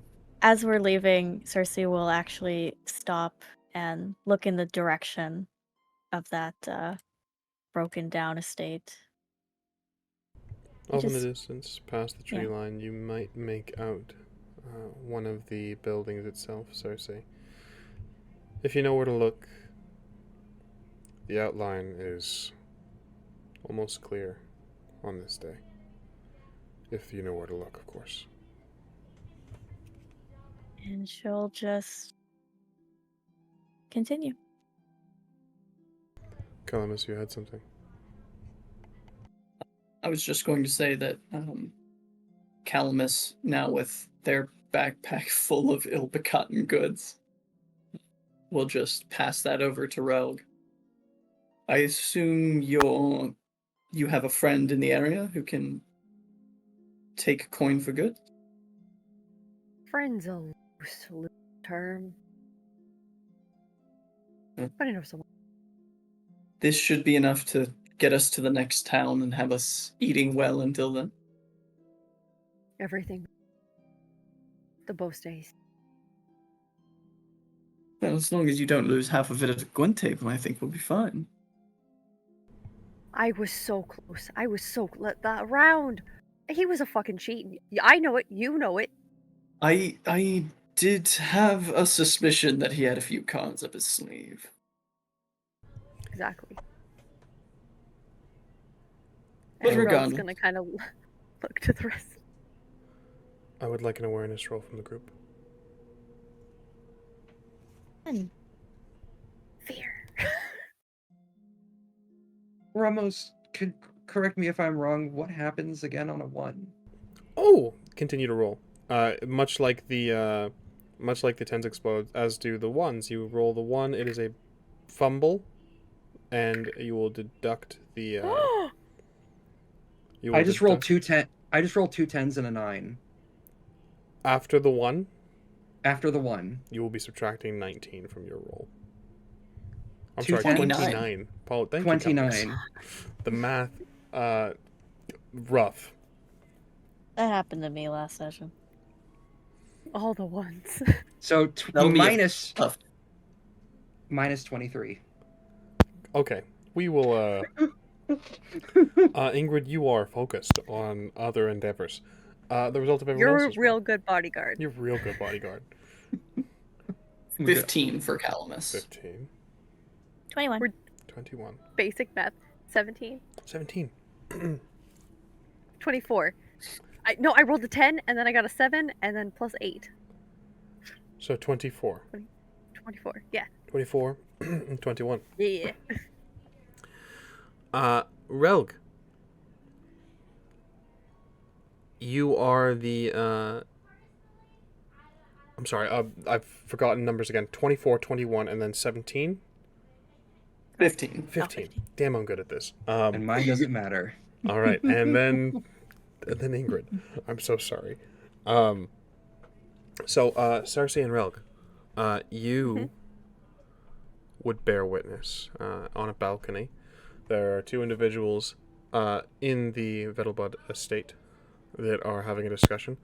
One has glanced down and is a thin young gentleman in what appears to be sort of newer, tailor-made and fine robes. The other is a woman of largely known by name. It is Lady Vedelbud who is having this discussion. The other is an unknown companion, someone who is seems not irate, but quite excited in this conversation. You cannot hear their words, but you can see that his body language is frustrated. He gestures out toward the surrounding area, and then points off in the distance as he begins to say or yell or raise his voice. Points Cersei in the direction of the estate. And Cersei, he is not unknown to you. You recognize this young man, this young boy, You recognize this mage as the mage in Renwick's care.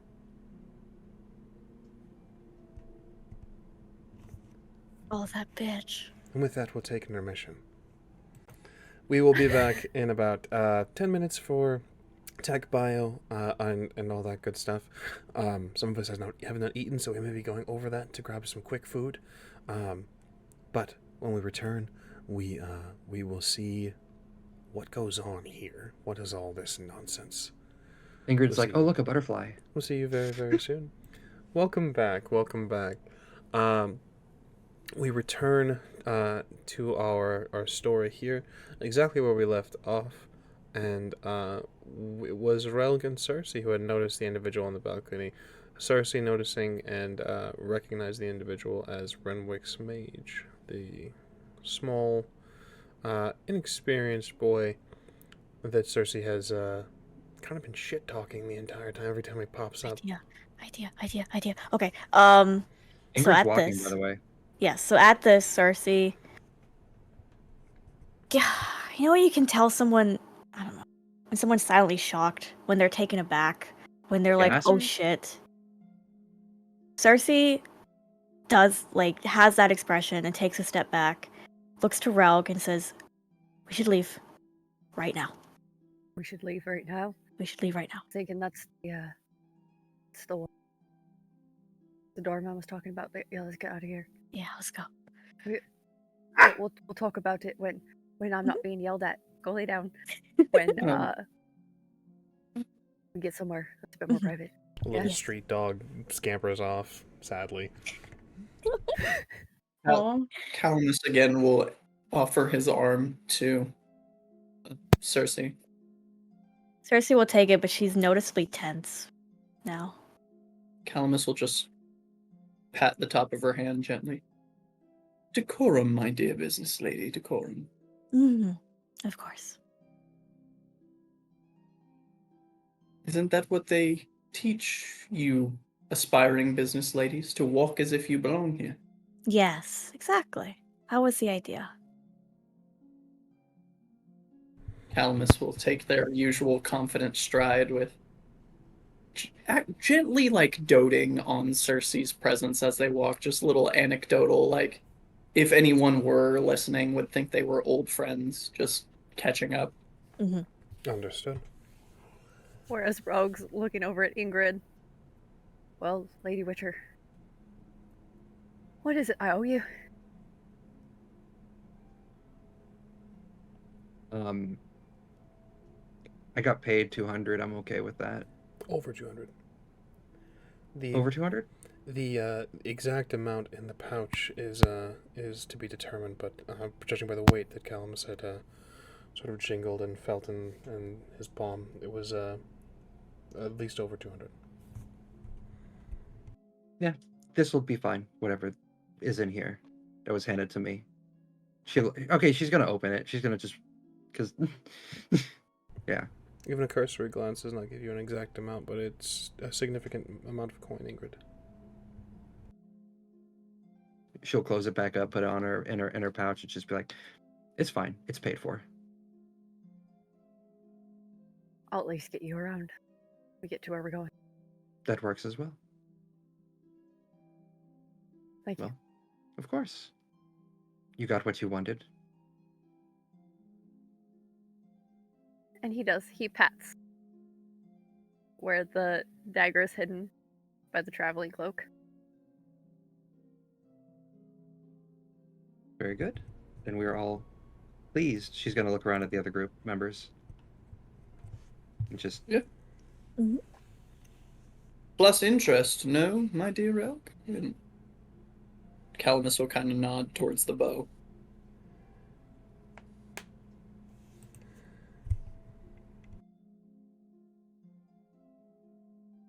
Yeah. Interest. Then to the blushing swan for a wonderful bath, some cologne, some pleasurable company, if there is an eye that catches yours, perhaps. Yes, baths would be wonderful. Ingrid's gonna sniff herself a little bit and be like, yes, probably a good idea. I did notice just when I wanna sat make down with the two of you earlier that the smell of the previous evening's wine is laying heavy on you. Unfortunately, so we didn't have time to freshen up before we left. Yes, of course. Not It to was a worry, trial. not to worry. That Mm. is one of the more premier services of the Blushing Swan. They run an excellent bath there. Indeed, they do, and as the four of you make your way, you distance yourself from the estate and its inhabitants, malicious or none as they might be. You make your way. It's a shorter walk from the tavern than it was from the tavern to the estate itself. Only about 30 minutes. The establishment itself is built of what looks like stone, painted, however, to be what would be an extravagant white building, if it was not for the dust and dirt of the accompanying street. It is certainly one of the buildings that stands out the most. Yes, Cersei, you have something for me. How close is my cart? Our cart. Left at the tavern. So how far is that? About 45 minutes. Fuck. Do I have a component pouch on me? I would assume so, Cersei. Okay, then we're fine. Then we're good. Then we're fine. We'll get to that. Yeah. You see the building is of painted white stone. There is a simple sign out front that hangs over the door. It is, of course, of a swan that has a bit flushed to its face. There is no words. There are no patrons diving in and out. In fact, the area itself seems to be devoid of inhabitants and devoid of walkers and things. But from inside, this is a 3-story building, from what you can tell. There are balconies along either edge, facing the two. It's on a crossroad corner street. From inside, you can tell that the establishment itself is certainly not devoid of customers, as you can hear giggles and laughter and other various noises of jovial nature.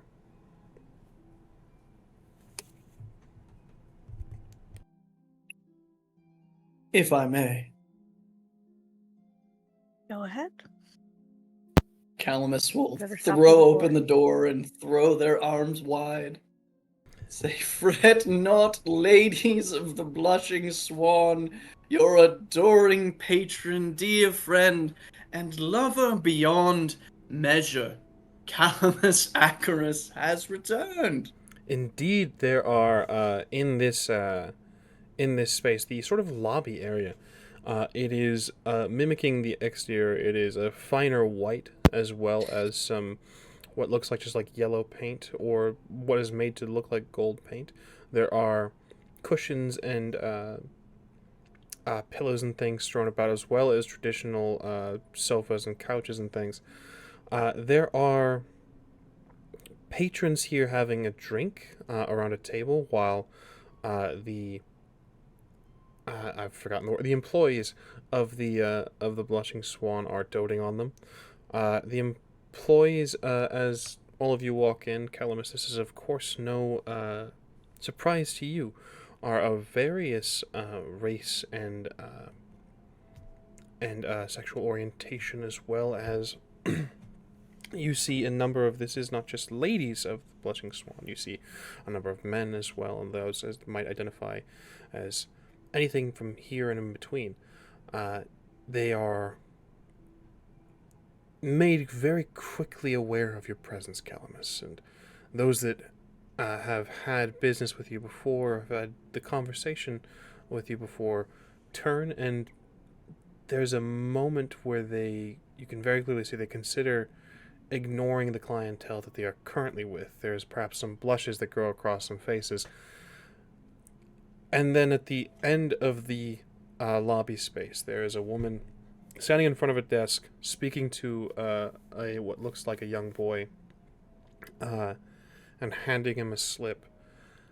She is shorter, likely of halfling descent, and her name, Calamus, you would know, is Eliza.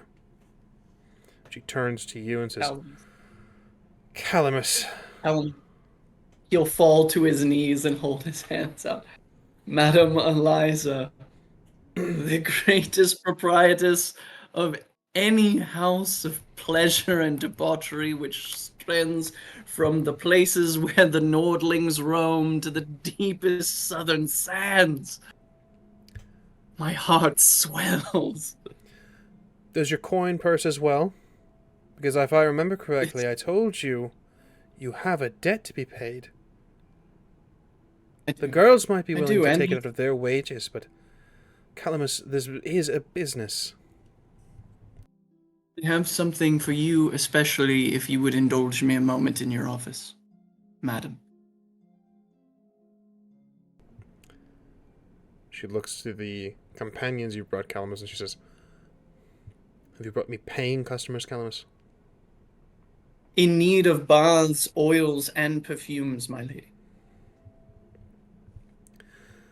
I'll have one of my girls tend to all of you. It seems Master Acros and I have some business to discuss. Please, don't hesitate to knock, as I'm sure it will be long-winded and I might need a break.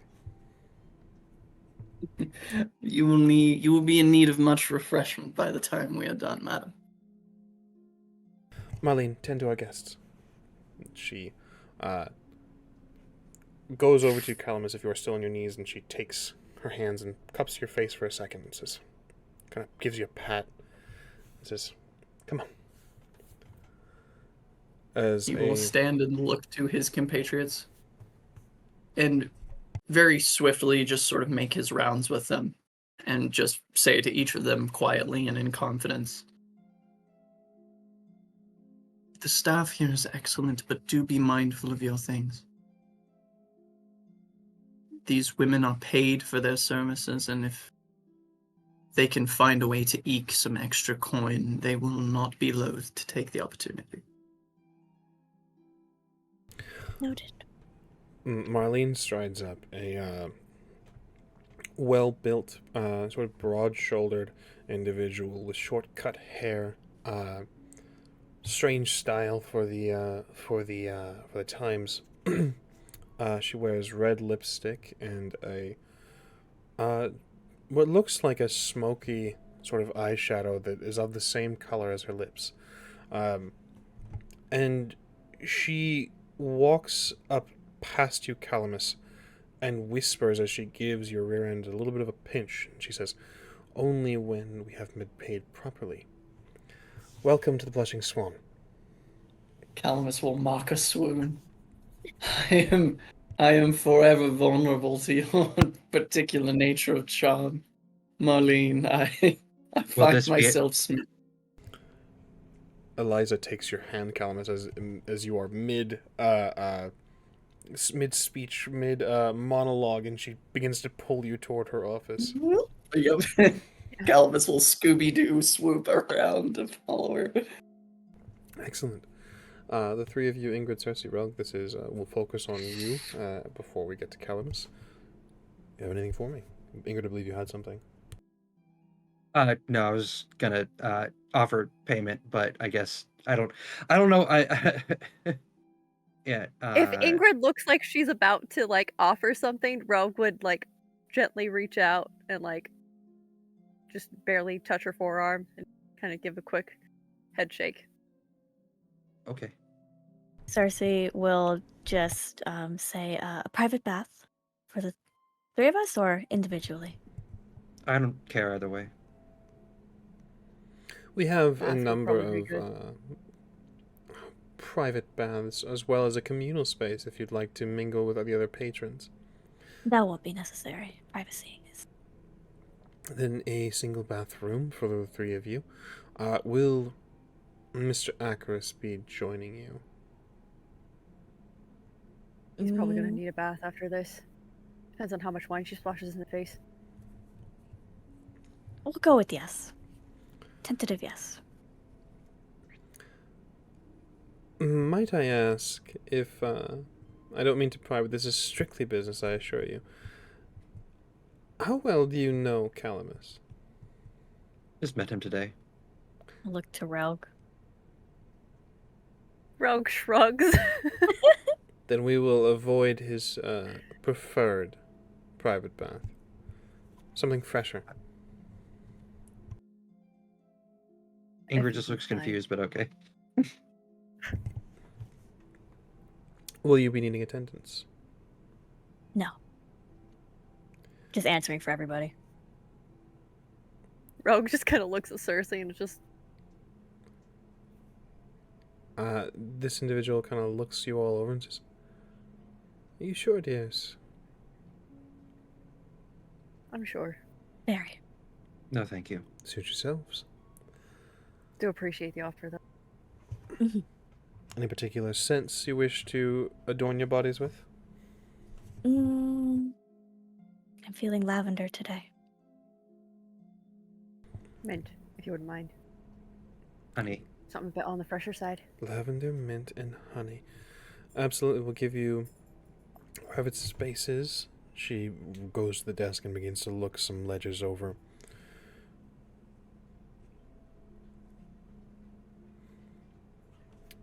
She smiles at the papers. And she says, "I'll have the perfect space for you. We will, you may feel free to linger there if you'd like and begin your discussions. It'll take us a moment to heat the water and bring you your scents." Appreciate it. Thank you. Would you like a space to hold your, she gestures toward all of you, your clothing, your garb, your weaponry? I'll keep mine with me, thank you. I'll keep most of this with me, but, you have anyone who might be interested in doing a bit of trade? And Calamus just kind of smiles, where you can, like, just see that grin beneath the hood.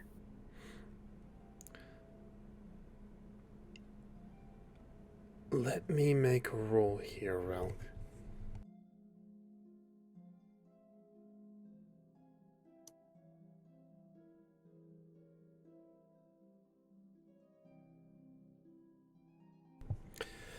Clientele or employee?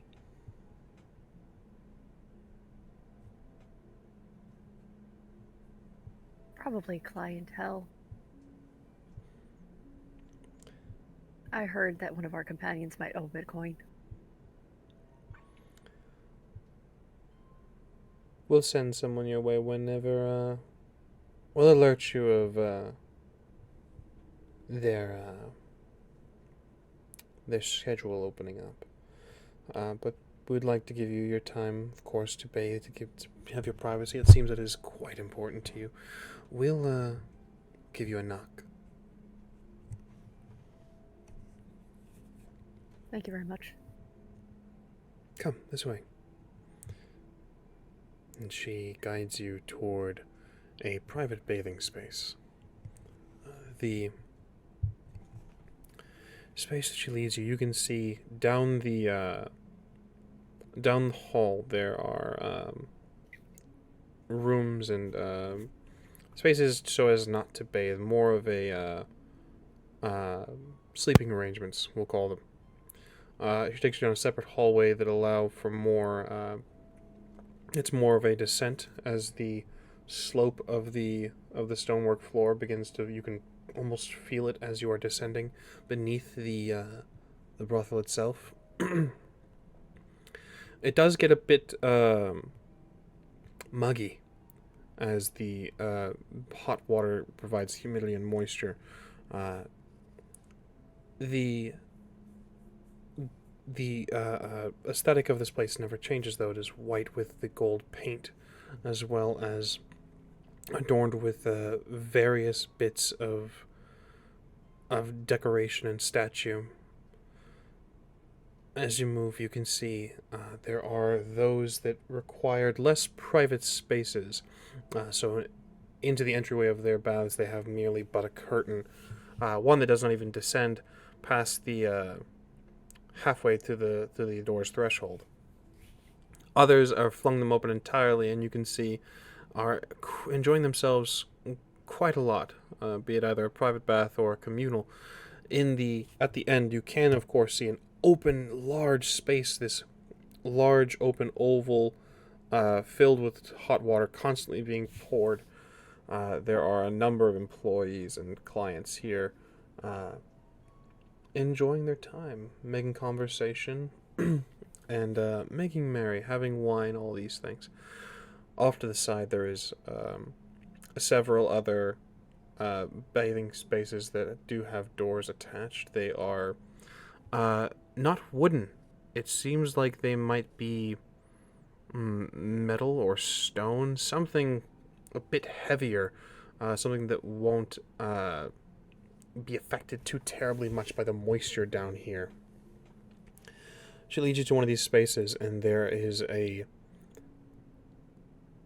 strange setup here. Instead of the one bathing space, the bathing oval filled with water, there are three separate, almost like, think of them like jacuzzis, fit close together to where you might be able to pass a drink to your companion in the other bathing space without having to lean out too much, really just reaching over. It's decent. And it's not quite as humid in here, but there is a space that she gestures to put your things, a sort of long table, as well as a number of like sort of stonework coveys built into the wall. And she bids you, will this do? This is lovely. Thank you. Thank you very much, lady. Ingrid just nods. Given the three of you will pour the separate scents in each separately, unless you'd like a blend of the three all together. Lavender, mint, and honey. Sounds like a curious That sounds combination. lovely. Yeah, no, let's do that. Okay, that works.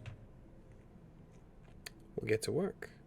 Feel free. There's a bench she gestures to with a softer cushion that clearly must be changed out every day and taken care of. Again, the humidity down here is insane.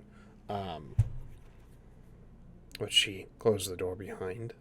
There's a heavier thud as it closes behind her, and you are in private. This'll do. This'll do nice. Ingrid is already starting to strip out of her armor very carefully. A lot of the armor has been situated to where she can actually handle it herself, being a witcher on the road and all that. So she's already like silently, nonchalantly just stripping down. Cersei is she's taking a pouch off of her waist, off of her corset, and she places it on the bench and is rummaging through it and muttering to herself. Is something We're- up?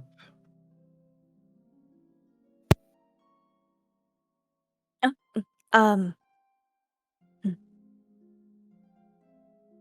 I'm not going to be hiding my secret much longer. From Relk. Ingrid is like, oh, okay. You seem spooked. Did something happen? I'll let you know when I know more. Concerning, but all right. I trust you. Yeah, she's as Ingrid continues to just get out of her armor. She's going. You'll notice that Relg, that her entire body, for the most part, is covered in various scars. Some of them look like claw marks, while others look like slash marks, stab marks. There's one particular mark that looks a little fresher. and a little more jagged than some of the others, and that's a giant bite mark around her neck and collarbone area. Relg is trying to like give them their privacy while once again full on animated Sinbad movie scene, getting all the knives and everything and like gently sorting them and putting them on the bench. Excellent.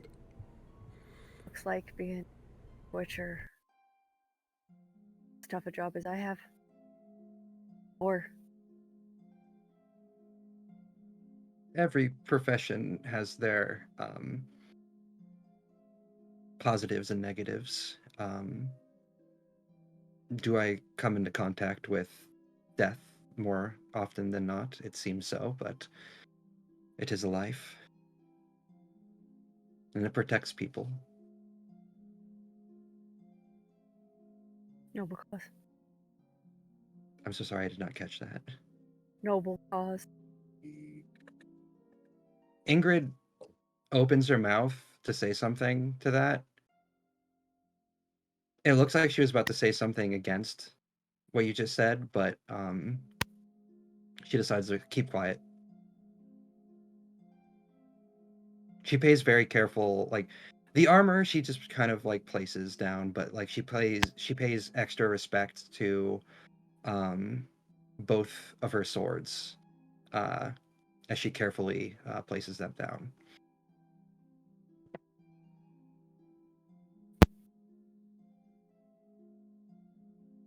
It takes Rogue a minute because he's forgotten something. Mm-hmm. And then he seems to be like playing with his hood and cloak. And then he just takes it off. And you can see that underneath his hair is pulled back and the sides are shaved. And if you look closer, they're not really shaved. They're burned. And the tips of his ears are scars. There's not much left. Ingrid, she's going to look. I would say probably after she finished disrobing and placing her swords down, she's going to turn and look and tilt her head. She stares. She's gonna move up to you, actually, and she's going to get a closer look. Eyes, brow furrowing a little bit, and she's gonna say, "It seems your profession is just as dangerous."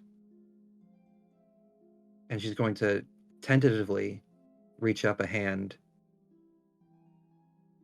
to touch the ear for a second. I'd prefer if you didn't. She drops the hand. You found no judgment here.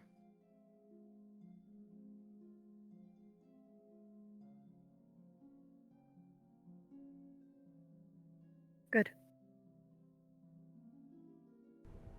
With that, we pan our camera away from these three and back up to Calamus. Liza has led you to her office, Calamus.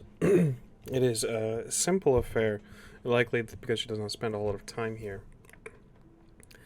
There's a desk, a few chairs, and of course a small bookcase for logbooks and things, but not much else. The walls are relatively barren. She has not taken the time to decorate. But she gestures a seat to you. Before Calamus sits,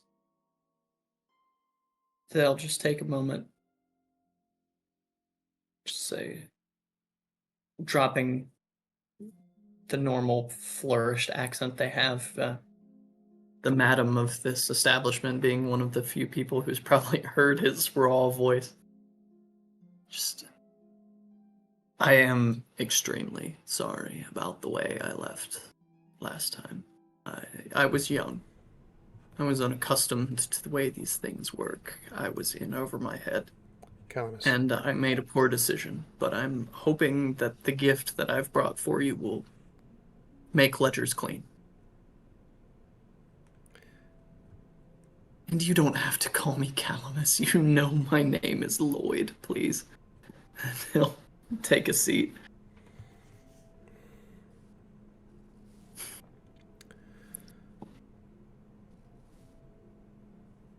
In my line of work, false names are standard.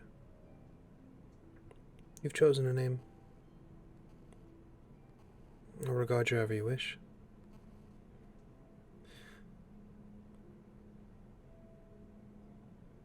You're one of the few people I trust, madam. Lloyd is fine. Well then, Lloyd,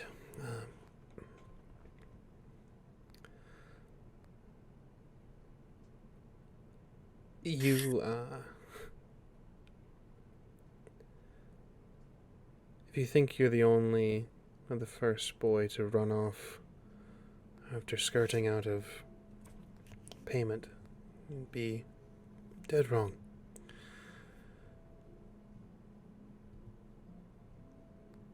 I only wish you had said goodbye.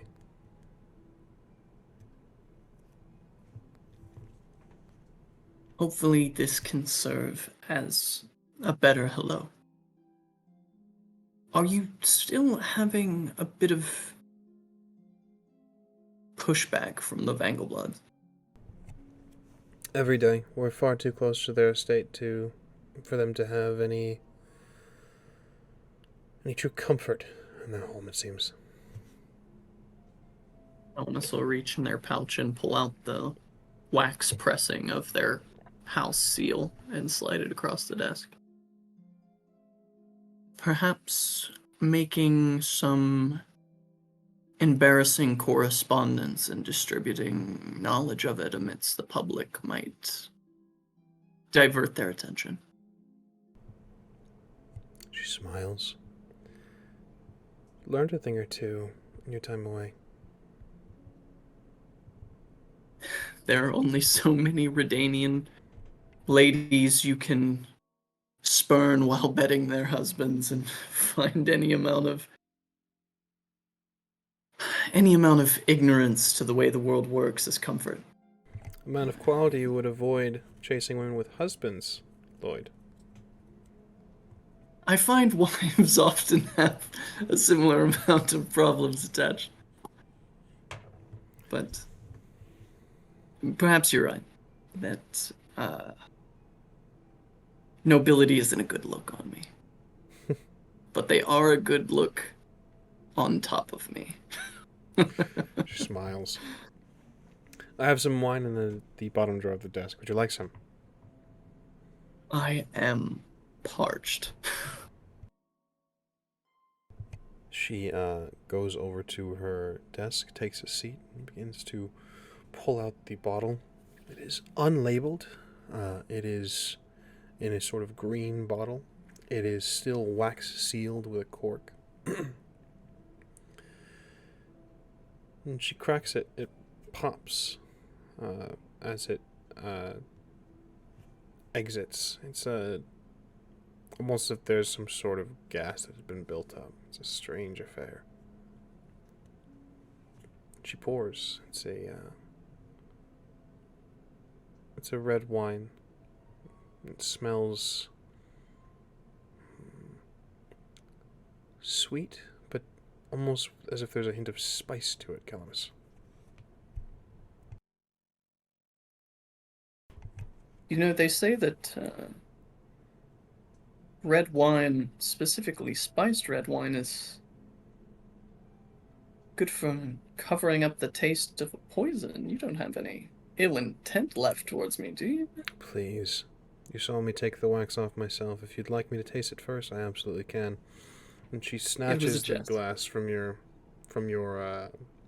hands and then downs it in a gulp. Very well. There is another bit of business concerning the Vangelbloods that I would like to discuss with you. Of course. You know my companion frequents the Gwent tables. We had heard, yes. Well, I think it might also be of note and perhaps a useful tool to disseminate amongst your ladies that Burma Vengelblood put to part last evening that he would bet the key to his own manor. Is that right? Go ahead and roll that deception with the +2. Thank you, Calamus. Fuck this man in his whole career. As a reminder, and I'll be a bit lenient here as well because both Calamus and Relga are relatively new players. You do have luck at your disposal. That'll be a 19. Excellent. A 19.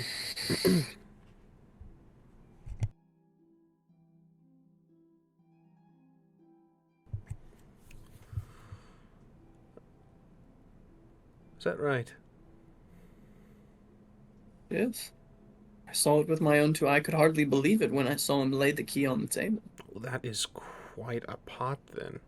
I'm assuming he had a stroke of luck and won, seeing as that there is no storming of the estate, no outcry in the streets.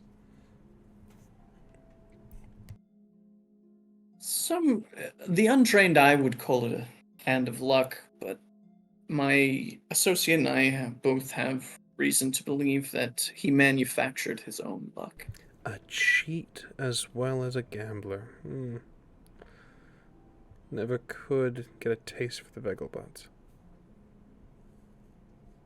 And hopefully this city will find their mouths ensoured by the taste of their name soon. We'll keep the information close and be sure to keep it out of the improper ears. I am sorry to see, Eliza, that the flag flies half black here. This is new. We're making do. We're getting by.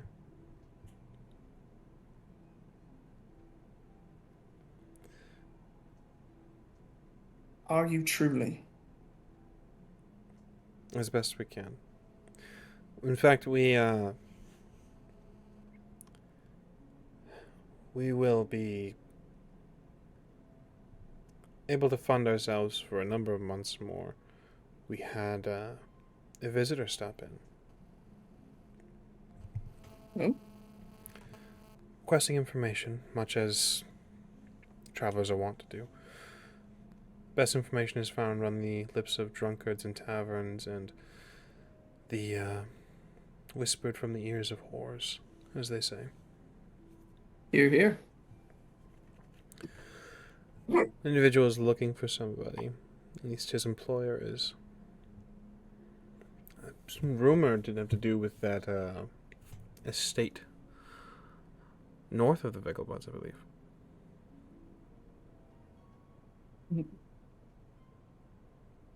Not that it is of any interest to me, but I believe I may soon become entangled in that business. What do you know? Not much. Well, it wasn't much we could give him. What little we could, he paid quite well for. He was very interested in the history, the whole sour ordeal. I'm not sure if you've heard the story of that particular estate. I believe it was far before your time. I believe you would be correct. The Vegelbuds were not the only family here that were of note. Long ago there was another that held some political sway. A great deal. Not entirely sure what happened myself. Believe it or not, it was before my time as well. There is rumor that the family coorted with powers beyond their control. As such, there was a nexus, a rupture of chaos. What do the mages call it?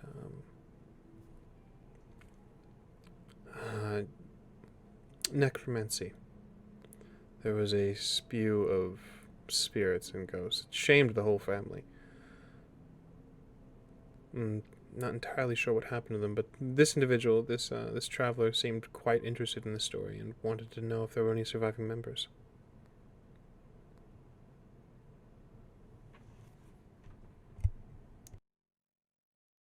Do you have any patrons that frequent here that tale may not be before their time? Patrons, perhaps. He is. Well, he's old enough to be your father. But yes, he still visits not for active endeavors, but he has a glass of wine every once in a while, has a conversation, makes the ladies sad, so there are only a few that speak with him. Do you have a name? I do. She begins to sift through papers.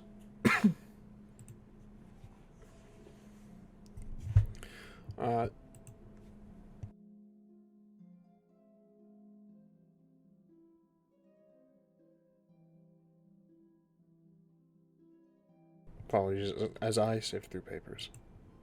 Virtual papers. Bronhis would be his name. Bronhis Loritz. And I will throw that in the chat as well. Thank you. And you said he's infrequent. Do you know where an appearance of his may be more regular?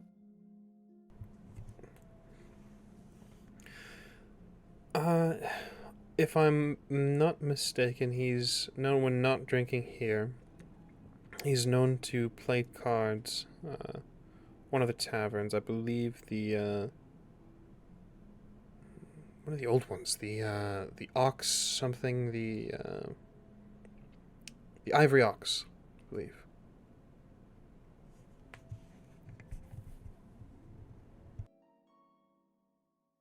Eliza, I'll never forget what you've done for me. The things that I learned from you.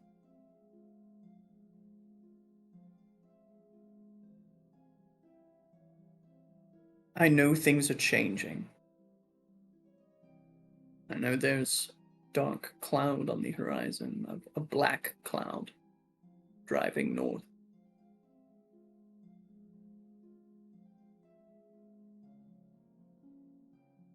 I'm working on way. I'm making allies, sifting through my enemies to see which can be bent into being cooperative.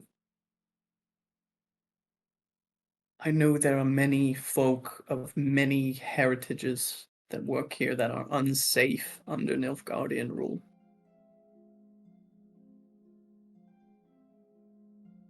Things become too dangerous for them. Please reach out. I will come as fast as feet can carry, as swift as hooves can trot.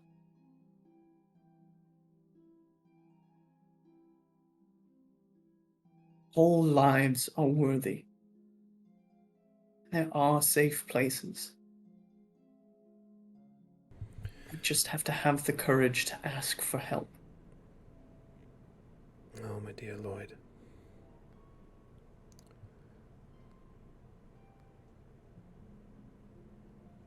To have your optimism. We will survive. We will suffer. We will bleed. Some of us may burn. But we will survive. Nilfgaard is already won here. Whatever lies to the north, my prayers are for them.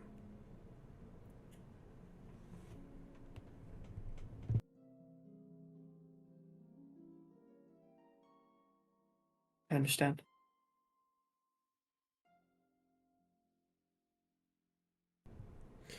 I should. Have you ever thought about relocating? I have. Far too much trouble, realistically. Where would I go? Northward? Wait for the sun to set further and further north. Eventually I'd end up in the same space. Nilfgaard will conquer. Nilfgaard would take all that they can. Can't believe that.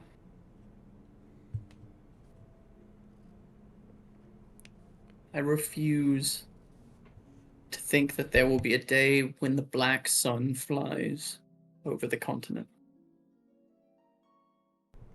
It is the work of everyday folk that will bring Nilfgaard to its knees and snuff the white flame.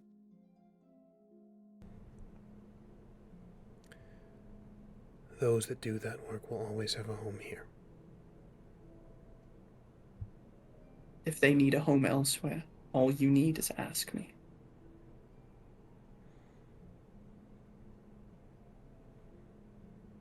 You're a good boy, Lloyd.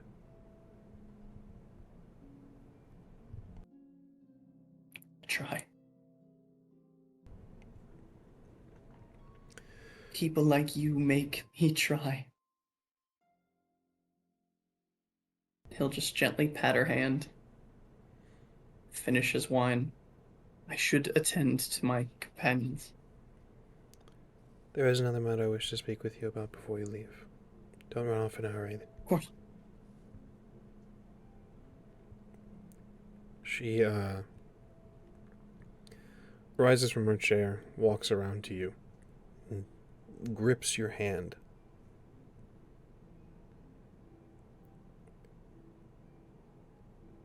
Calamus, I'd like you to make a human perception roll.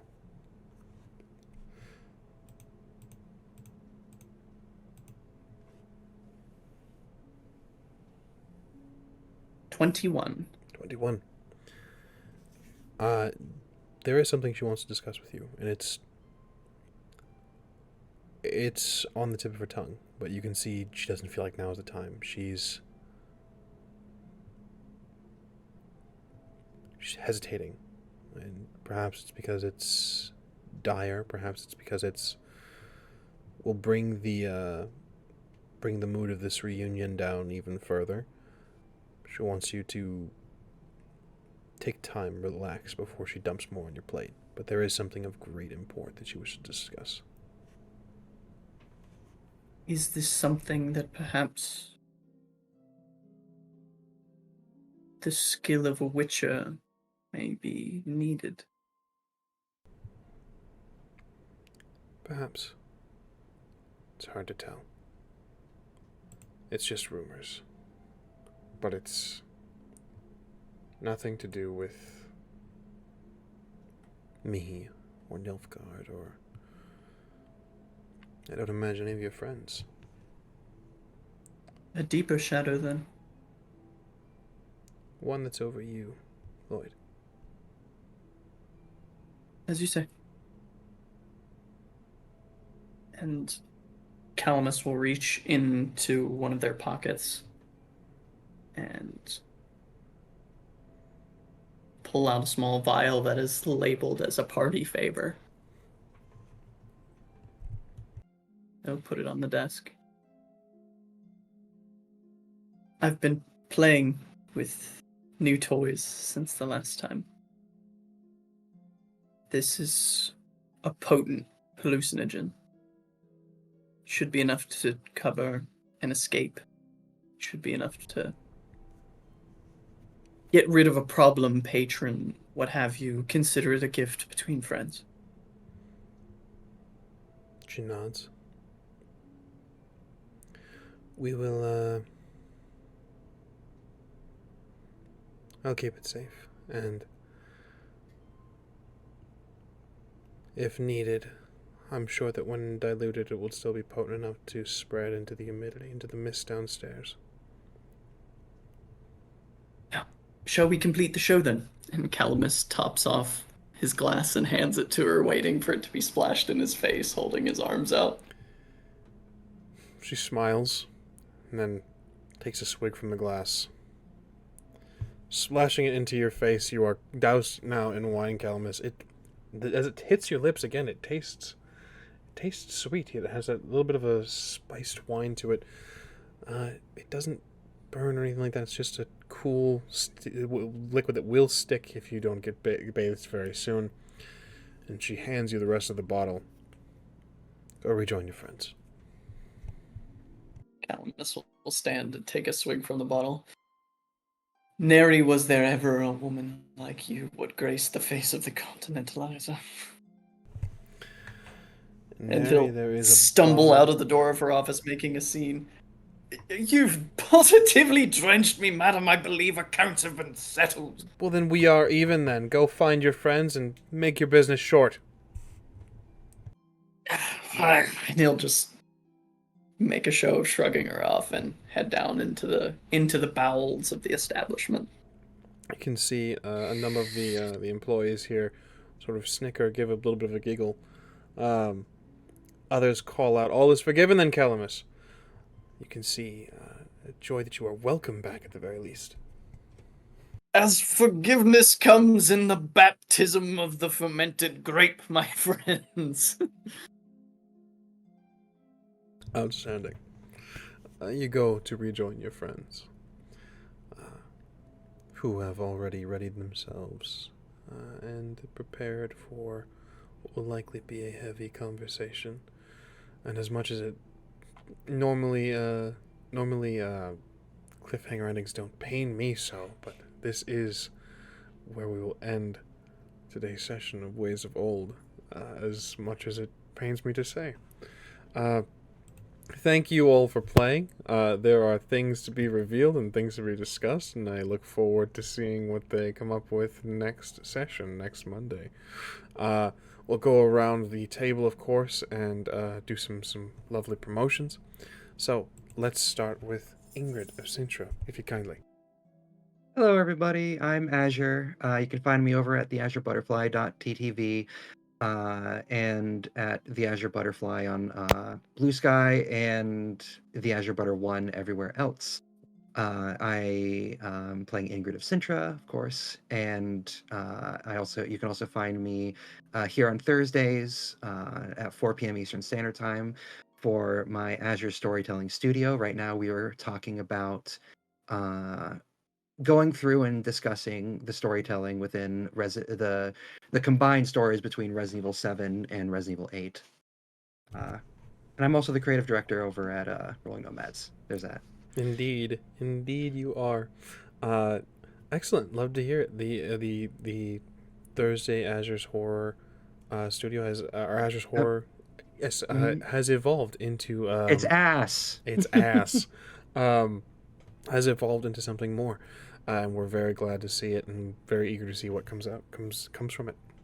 So thank you, Ingrid of Sintra. Let's jump into Calamus Acris.